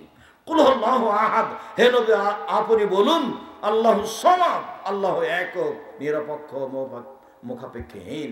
লাম ইয়ালিদ, তিনি কাউকে জন্ম দেননি, ওয়ালাম ইউলাদ, তিনি কারো থেকে জন্ম নেননি, ওয়ালাম ইয়াকুল লাহু কুফুয়ান আহাদ, তার সমকক্ষ কেউ নেই। আল্লাহু আকবার, আল্লাহ সবচেয়ে বড়। হাতটা খুলে দেন, এই পর্যন্ত উঠান, প্রথমে যে পর্যন্ত উঠিয়েছিলেন। এবার রুকুতে যাব। রুকুতে যাওয়ার পূর্বে জরুরি কয়েকটি কথা। তার এক নম্বর কথা, হাত দুটি রডের মতো সোজা হয়ে থাকবে, পিঠের লম্বা হাতটা একবার রডের মতো সোজা হয়ে থাকবে, মাথা উঁচুও হবে না, মাথা নিচুও হবে না। কোমর থেকে সামনের ওজন হাতের উপরে থাকবে, কোমর থেকে সামনের ওজন হাতের উপরে থাকবে, আঙ্গুলগুলি খোলা খোলা থাকবে, হাঁটু চেপে ধরে থাকতে হবে। আবার বলি, হাত দুটি রডের মতো সোজা হয়ে থাকবে, পিঠটা একবার লম্বা হয়ে থাকবে, পিঠটা যেন এরকম বাঁকা হয়ে না থাকে। আর রুকুতে এভাবে থাকবেন না যে গোটা শরীরটা পায়ের ওপরে আছে, হাত দুটা এমনি দিয়ে আছে, এমনিতে বোঝা যায় না কথা মনে হয়, এমনিতে হাঁটুর উপরে রেখে দিয়েছেন, এরকম নয়। একবারে পুরো ওজনটা কোমর থেকে হাতের উপরে থাকবে, আর লম্বা হাড় সোজা হয়ে থাকবে, মাথা উঁচুও হবে না নিচেও হবে না, পিঠের উপরে গ্লাস রাখলে যেন গ্লাসটা থেকে যায়। এভাবে বলুন সুবহান রাব্বিয়াল আযীম। উঁচু আল্লাহর পবিত্রতা বর্ণনা করছি যতবার ইচ্ছে, 3 বার 5 বার 10 বার, একটা হাদিসও ঠিক নয়, যে যা পারে 2 বার 50 বার বলুন সুবহান কুদ্দুসুন রব্বুল মালাইকাতুর রূহ। তুমি পাক, তুমি পবিত্র, তুমি ফেরেশতার প্রতিপালক, তুমি জিবরাইলের প্রতিপালক। নলে বলুন সুবহানাকা আল্লাহুম্মা রাব্বানা ওয়া বিহামদিকা আল্লাহুম্মা ইগফিরলি। তোমার পবিত্রতা বর্ণনা করছি, তোমার প্রশংসা সহকারে ক্ষমা চাচ্ছি, আমাকে ক্ষমা করে দাও, যতবার ইচ্ছে। নলে বলুন সুবহানাল জাবরুত ওয়াল মালাকুতি ওয়াল কিবরিয়া ওয়াল আজমাত। যতবার পারেন বলতে থাকেন। এবার চলেন সামি আল্লাহু লিমান হামিদা, রব্বানা লাকাল হামদ হামদান কাসীরান তাইয়িবান মুবারাকান ফি, মিলা সামাওয়াতি মিলাল আরজ মিলা মা বাইনাহুম ইলা মা শাইতা মিন শাইইন বাদু। উঠে দাঁড়িয়ে যান, হাত ছেড়ে দেবেন, হাত আর বাঁধবেন না বুকে, হাত ছেড়ে দিয়ে বলবেন আল্লাহ ওই লোকের প্রশংসা শুনলো যে তার প্রশংসা করলো, খুব তার প্রশংসা, মঙ্গলময় তার প্রশংসা, আকাশ জমিন পরিমাণ প্রশংসা, আকাশ জমিনের মধ্যে যে ফাঁকা রয়েছে সেই পরিমাণ প্রশংসা। তুমি যে কত প্রশংসা চাও তা তো জানি না, যত চাও তত। এভাবে বলেন আর দাঁড়িয়ে থাকেন। এবার যখন শেষ হয়ে যাবে চলেন যাই সিজদায়। সিজদায় যাওয়ার পূর্বে একটি জরুরি কথা, এই ছেলে, কারো গায়ে হাত দিয়ে আছো নাকি? রেডি হও, এদিকে খেয়াল করো। আর কোনো ছেলে যেন আপনার পাশ থেকে উঠতে না পারে, ও তো আর কথা বুঝে না, এমনি বসেছিল গল্প করছিল, এখন তো আর কণ্ঠস্বরে বক্তব্য চলে না, নাহলে এভাবে চেয়ে থাকতো, কি যে বলতো, মৌলানা সাহেব কি বললেন, কি যে বললেন, বাপের বেটা আছে বললো কিছু, কি যে বললো, সে তো জি কি যে বললো। এর নাম বক্তব্য না। আপনি বিশ্বাস করেন, আপনি আমার কথা উপরে আস্থা রাখবেন। আমি আপনার ঘরের মানুষ, বারবার বলতে চাচ্ছি, কথা আস্থা রাখার জন্য, কথায় আস্থা রাখার জন্য বারবার এই কথা আপনাকে বলছি। আপনি নিজের ঘরের মানুষের উপরে আস্থা রাখবেন না, রাখবেন কার উপরে? কি বলতে চান আপনি? আপনাকে তো আমি বলছি, আমার কথার দৃঢ়তা আছে। সম্মানিত দিনী ভাই বোন, চলেন সিজদায়। সিজদায় যাওয়ার পূর্বে জরুরি কয়েকটি কথা। আল্লাহ রাসূল বলছেন ওমেরতা নাসদালা সাবাতে আজম, আমাকে 7 হাড়ের উপরে সিজদা করতে বলা হয়েছে। 7 হাড়, নাক কপাল 1, 2 হাত 3, 2 হাঁটু 5, 2 পায়ের বৃদ্ধাঙ্গুল 7। নাক কপাল একসাথে লেগে থাকবে। নাক লেগে নাই তখন সিজদা হয়নি, নাকও আছে কপালও আছে, তার নাম সিজদা হয়েছে। 1 নাক কপাল 1, 2 হাত 3, 2 হাঁটু 5, 2 পায়ের বৃদ্ধাঙ্গুল 7। ওই সিজদার সময় কেউ পাও চুলকাবেন না। যদি পা উঠিয়ে নেন তাহলে এবার কয়টা হয়েছে? 6টা। সিজদা যে 7টার উপরে করা হয়েছে, একটা কেটে গেল, তখন সিজদা তার নেকি হবে না। আর যদি পা উঠিয়ে আবার হাতটা নিয়ে চুলকান তাহলে 2টা অঙ্গ উঠে গেছে মাটি থেকে। 7 ছিল, এবার কয়টা আছে? 5টা আছে। আপনি হাত পা চুলকান সিজদা থেকে উঠে এসে, কথা বুঝাতে পারি না মনে হয়। যদি হাত পা চুলকাতে হয় তো কখন চুলকাবেন? পরে উঠে এসে। কেননা তখন 7 হাড় লাগবে, 7 হাড্ডি, আর 2 পায়ের গোড়ালি সহ মাথা, আঙুল, বৃদ্ধাঙ্গুল সহ এভাবে লেগে থাকবে জমা হয়ে। সিজদার সময় 2 পা টেনে জমা করে নেবেন। আমার মাঝাবে ভাইরা বলেছে ছি ছি ছি, না না না না না, বৃদ্ধাঙ্গুল একবার নড়বে না, বৃদ্ধাঙ্গুল একবার ডাহা মিথ্যা কথা, ডাহা মিথ্যা কথা। সিজদার সময় ফিরে আসবে সিজদার সময়। চলেন সিজদাই এইভাবে হাত রাখবেন 2 কানের পাশে, আর কোনইকে এইভাবে উঠে রাখবেন যেন নিচে দিয়ে ছাগলের বাচ্চা পার হয়ে যেতে পারে, মহিলা পুরুষ সবার। এইখানে মহিলা বলেছে বুবু যখন সিজদা করবে বাবু তখন বুককে উরুর সাথে লাগিয়ে সিজদা করিও বুবু। যদি বুককে উরু থেকে পৃথক রাখো বুবু তাহলে স্তন ঝুলন্ত থাকবে বুবু, পর্দার ব্যাঘাত ঘটবে। বুবুর সব কথাই নাকি বুখারীতে আছে। বুবু সিজদা যখন করবা বুবু তখন একবার মাটিতে পড়ে গিয়ে আঁটো সাঁটো হয়ে সিজদা করিও বুবু। হাতি যেমন মাটিতে পড়ে যায় তেমনি একবার মাটিতে পড়ে গিয়ে সিজদা করি। একবারে মিথ্যা কথা। পেটের নিচ দিয়ে ছাগলের বাচ্চা পার হতে পারে, একাধিক সহিহ হাদিস, বুখারী, মুসলিম, আবু দাউদ, নাসাই, তিরমিজি, ইবনে মাজাহ, বাইহাকি, দারমি, দাইলামি, দারকুতনি, মুসনাদ সাহেব, সহিহ হিব্বান, সহিহ আওয়ানা, মুসনাদ হাকিম, মুসনাদ বাজ্জার, মুসনাদ আহমদ, মুসনাদ ইয়ালা, যত হাদিস আছে পৃথিবীতে সব হাদিসই আছে যে পেটের নিচ দিয়ে ছাগলের বাচ্চা যেন পার হয়ে যেতে পারে। বুবুর কথা একবারে ডাহা মিথ্যা। বুবুকে এই কথা থেকে ফিরে আসতে হবে। ওই মহিলা বৈঠকই বাতিল। এবার চলেন কোনই উঁচু করে বুক থেকে উরুটা পৃথক রেখে হাত দুটি কানের পাশে রেখে সুবহান রাব্বিল আলা, উঁচু আল্লাহর পবিত্রতা বর্ণনা করছি যতবার ইচ্ছে, 3, 5, 7, 10, একটা চলবে না। নাহলে বলুন সুবহান কুদ্দুসুন রাব্বুল মালাইকাতুর রূহ, নাহলে বলুন সুবহানাকা আল্লাহুম্মা রাব্বানা ওয়া বিহামদিকা আল্লাহুম্মা ইগফিরলি, নাহলে বলুন আল্লাহুম্মা ইগফিরলি জামবি কুল্লাহু দিক্কা ওয়া জুল্লাহু ওয়া লাহু আখিরাহু সিররা। আল্লাহ আমাকে ক্ষমা করো, আমার আগের পাপ, পরের পাপ, ছোট পাপ, বড় পাপ, প্রকাশ্য পাপ, অপ্রকাশ্য পাপ, জীবনে যত পাপ করেছি সব ক্ষমা করে দাও। এটা সিজদার দোয়া, সিজদায় বলবেন। আর না হলে কোরআন মাজিদের আয়াত বাদ দিয়ে যত হাদিসের দোয়া আছে বলেন, সিজদায় বলেন আল্লাহুম্মা ইন্নাকা আফুউন তুহিব্বুল আফওয়া ফা'ফু আননি, তুমি তো ক্ষমাশীল, ক্ষমাকে ভালোবাসো, আমাকে ক্ষমা করো। আল্লাহুম্মা ইন্নাকা আফুউন তুহিব্বুল আফওয়া ফা'ফু আননি, তুমি তো ক্ষমাশীল, ক্ষমাকে ভালোবাসো, আমাকে ক্ষমা করো। এটা বলবেন। বুঝাতে পারি না কথা মনে হয়? যে যা পারে সালাত আদায় করে নেকি একবার লুটে নেন। কেন যে আপনারা সূরা ইখলাস 3 বার পড়েন না? নেকি একবারে শ্বাস বন্ধ হতে হতে ব্যাগ ভর্তি করে নেন, শ্বাস বন্ধ হয়ে গেলে সব বন্ধ। কেউ কিন্তু কিছু করে দিবে না। ছেলে মেয়ে মারামারি করে জমি ভাগ করে নেবে। আমাদের গ্রামে মারামারি করে ঢেকি কেটে ভাগ করে নিয়েছে। বাপ মরে গেছে, তার না কেটে ভাগ করে নিলে কি হবে? খড়ি ছাড়া কিছু হবে। ভাই ভাই ঠাই ঠাই, ভাই মানে ভিন্ন, এটা হলো সবচেয়ে নিকট আত্মীয়। পৃথিবীতে এর চেয়ে নিকট আত্মীয় নেই। এটা টিকবে না, কেটে যাবে একটু পরে, খুব কঠিন টিকা। বউ রাতে বলবে তোমার মা তো তোমার বড় ভাইয়ের ছেলেকে ভালোবাসে, ঢং করে খালি সারাদিন কাজ করো তুমি, ছেলে মেয়েকে দেখো না। তাই নাকি? সকালে দেখছে যে ওই বাড়িতে আর তার মার চেয়ে খারাপ কেউ নেই। ওই বাড়িতে সবচেয়ে খারাপ মানুষ কেটা? ওর মা। ওটাই ও দেখছে। আর ওর মা ওর বড় ভাইয়ের ছেলেকে খেতে দেয় বেশি, এটাও ঠিক। বড় ভাইয়েরকে দেয় না, বোনের ছেলেকে দেয়, বোনের। আরে টাকা দিয়ে এসছি 2000 আমার মার হাতে, পরে সঙ্গে আর মা বড় বোনের ছেলেকে দিয়ে দিয়েছে। এটাই সারা জীবন এইভাবেই চলছে। এইভাবে মাকে মেনে নিতে হবে, এটাই ঠিক। এইভাবে বাপকে মেনে নিতে হবে, এটাই ঠিক। মাটির উপরে সবচেয়ে খারাপ মানুষ বাপ, এটা মনে হবে। যা বলে উল্টা বলে, যা বলে একেবারে উল্টা বলছে। মাটির উপরে সবচেয়ে খারাপ মানুষ মা, এই কথাই ঠিক। যা বলছে সবচেয়ে উল্টা বলছে, একটাও ঠিক না, এই কথাই ঠিক। মাটির উপরে সবচেয়ে দামি মানুষ মা, মাটির উপরে সবচেয়ে দামি মানুষ বাপ। অতএব সব কিছু পানিতে ফেলে দিয়ে, রাগ মাটিতে মিটিয়ে দিয়ে, বউয়ের সাথে কথা না বলে এড়িয়ে চলে বাপ মাকে জীবন বাজি রেখে ভালোবাসতে হবে, এ কথাই ঠিক। মায়ের পায়ের নিচে জান্নাত, এ কথাই ঠিক। মায়ের পায়ের নিচে জান্নাত, এ কথাই ঠিক। আমি যখন বিদেশে যাই তখন বক্তব্যে এক পর্যায়ে বলি, হলেও যেন বইয়ের নামে অ্যাকাউন্ট খোলো না।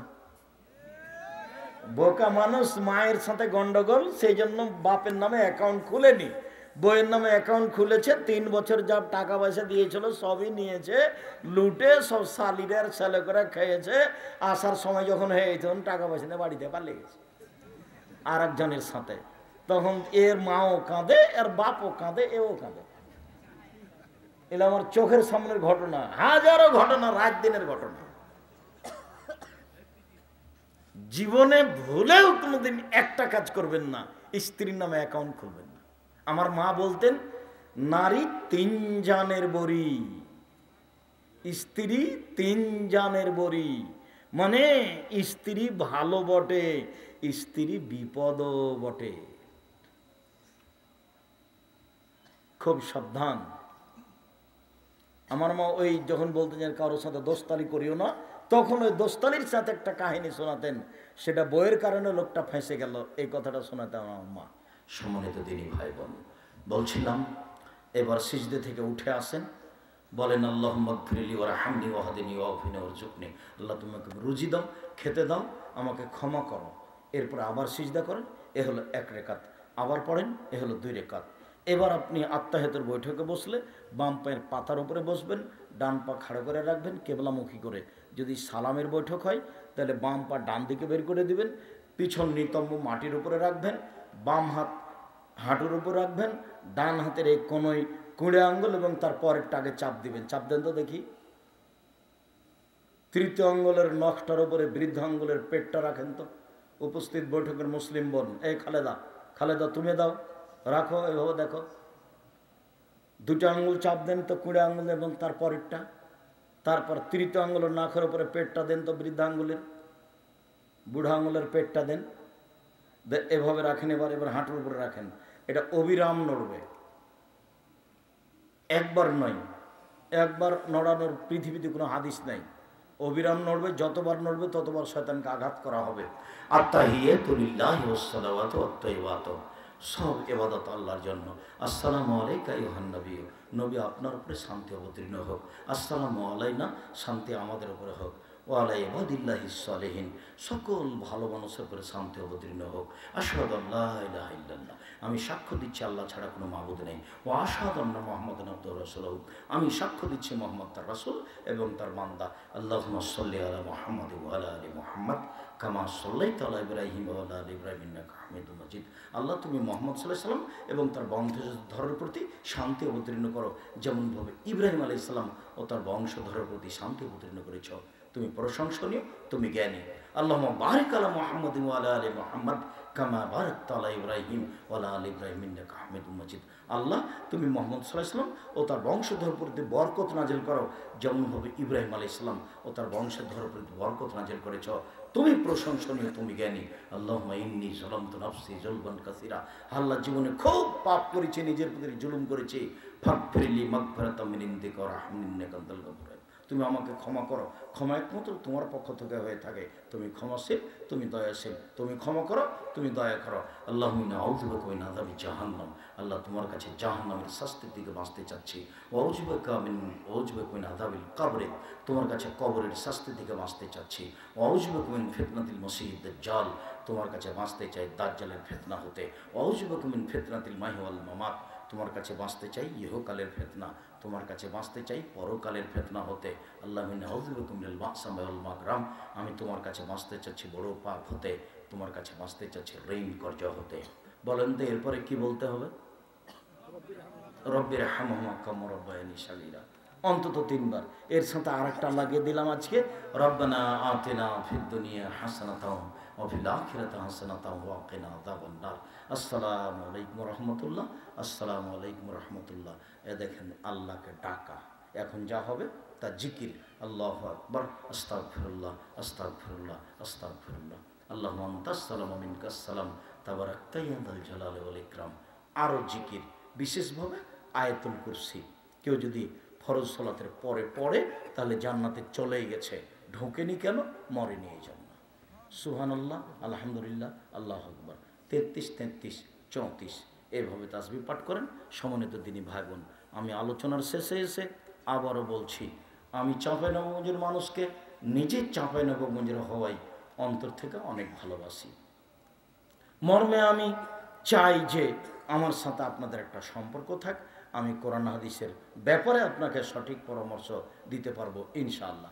বিশেষভাবে আমি আমার দিনী বোনদেরকে বলতে চাই, আপনারা আমাদের সাথে যোগাযোগ রেখে দিন প্রচারের চেষ্টা করেন, আপনারা ভালো পথ পাবেন ইনশাআল্লাহ।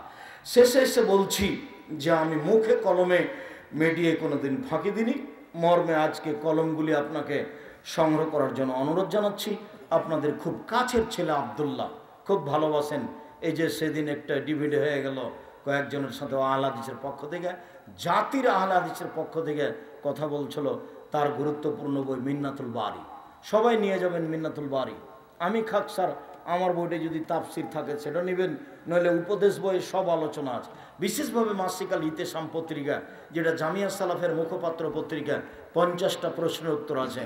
কে বড় লাভবান, কে বড় ক্ষতিগ্রস্ত, আদর্শ নারী, আদর্শ পরিবার, বক্তা শ্রোতার পরিচয়, তাফসির কি মিথ্যা হতে পারে, এবং মিন্নাতুল বারী আব্দুল্লাহ লিখা বইগুলি সংগ্রহ করার জন্য অনুরোধ জানিয়ে আমি প্রশ্নের উত্তরে চলে গেলাম। কেউ খালি যাবেন না, অনেক দূর থেকে বইগুলি নিয়ে আসা হয়েছে, আবার চলে যাবে। অতএব টাকা বড় কথা নয়, কারো কাছে টাকা না থাকলে 30 টাকা কারো কাছে নিয়ে একটা পত্রিকা নিয়ে যাবেন, মাসিকাল ইতেসাম পত্রিকা। কিছুই না পারলে একটা পত্রিকা হাতে নিয়ে যাবেন, না পারার কি আছে, সবাই নিয়ে যাবেন। আমি আপনাদের কয়েকটা প্রশ্নের উত্তর দিই। এক গ্লাস পানি রেডি করো তো।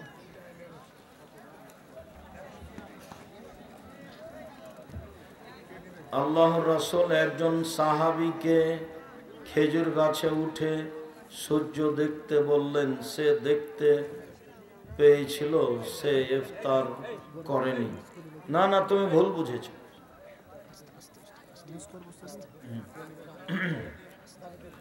ও খেজুরের গাছে উঠে কাজ করছিল, তো আল্লাহ রাসূল বললেন যে নামও, ইফতার করতে হবে, এটা বলেছে।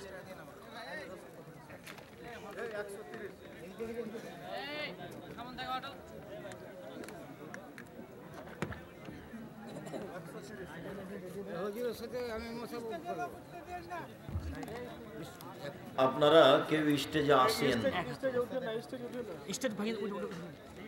সামনে আসেন, আর আমার হাতের ডান দিক থেকে সবাই বইগুলি নিয়ে যাবেন, কেউ খালি যাবেন না।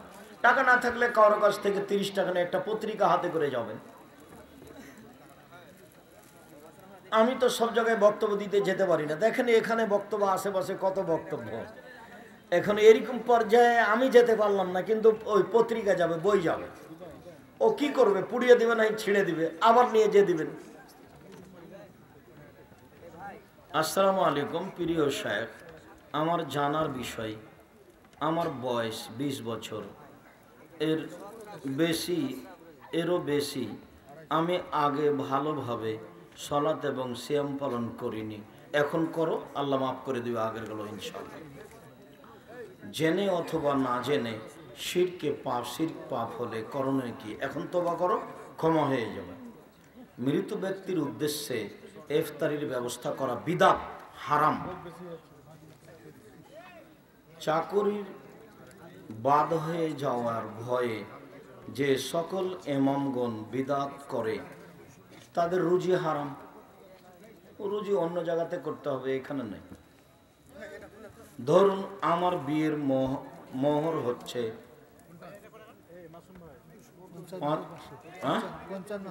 55,500 টাকা।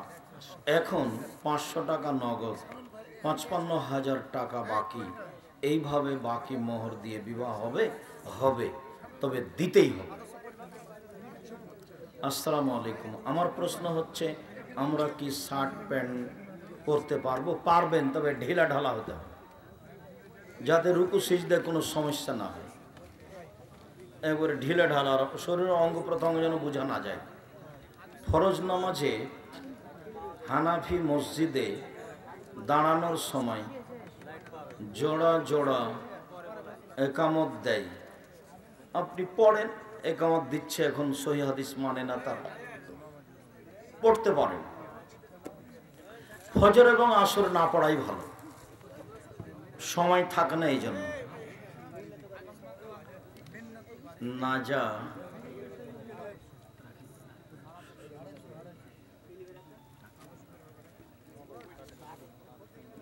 সাম্প্রতিক সময়ে ঢাকা শহরে এক ছেলে সমকামিতার বৈধতা চেয়ে আন্দোলন করেছে। সমকামিতা জেনার চেয়ে অনেক খারাপ।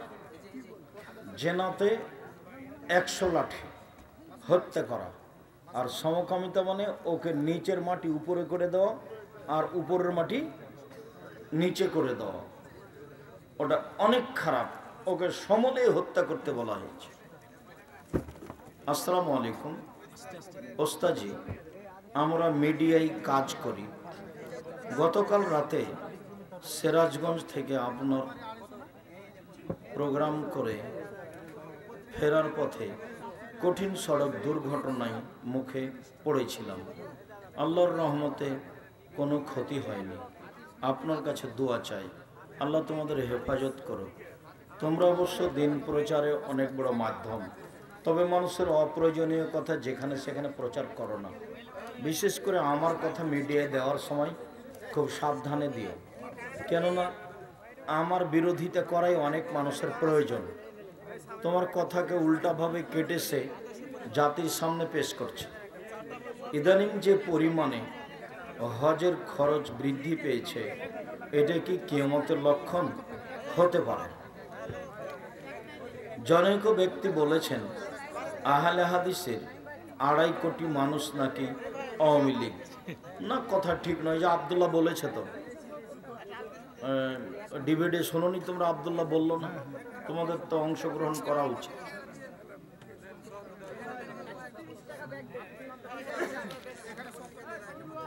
আমাদের গ্রামের মসজিদে আমরা কয়েকজন যুবক ইমামতি করি।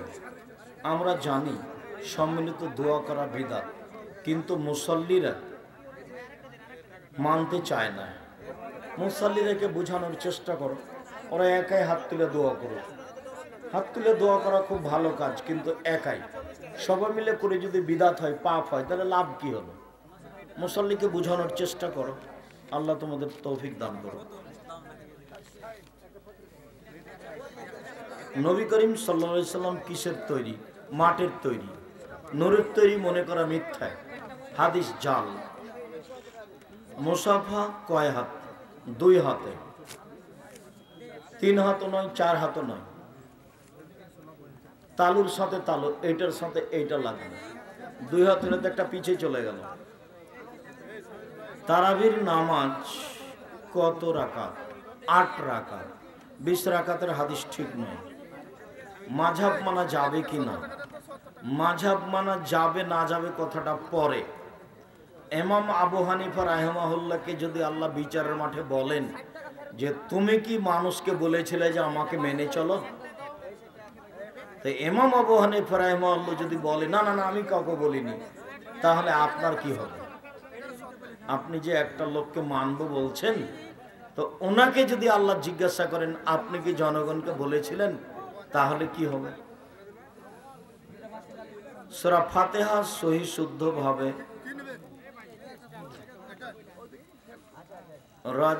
আব্দুর রাজ্জাক বিন ইউসুফ আপনি একটি অজে বলেছেন কালিমার মধ্যে নাকি শিরক আছে। আমরা কালিমার মধ্যে শিরক আছে এই কথা বলা নেই। বলা আছে লা ইলাহা ইল্লাল্লাহ মুহাম্মদ রাসূলুল্লাহ, এই হাদিস জয়ীফ।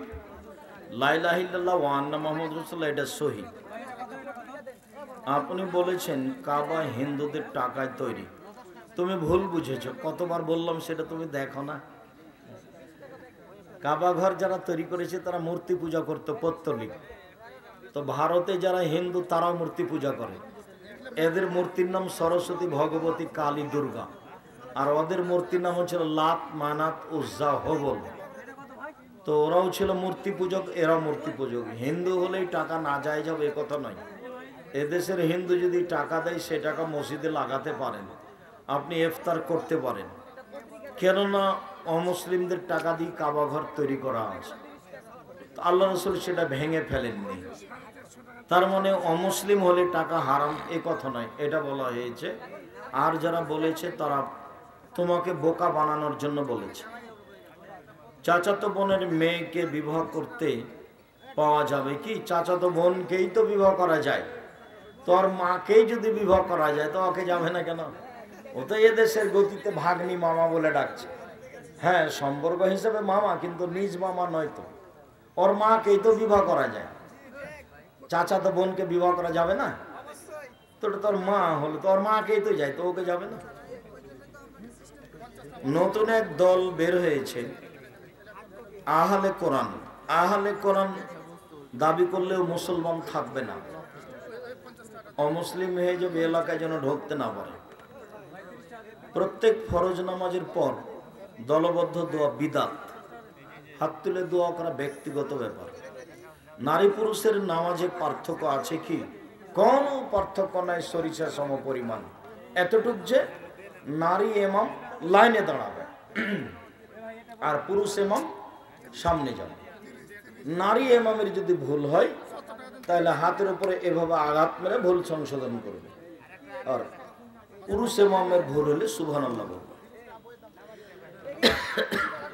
জানাজার নামাজের সূরা ফাতিহা ছাড়া হবে কি? জি না, হবে না। জানাজার নামাজে সূরা ফাতিহা লাগবে।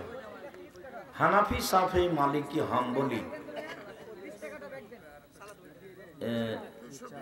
এই চার পদ্ধতিতে সালাত আদায় হবে কি? জি না।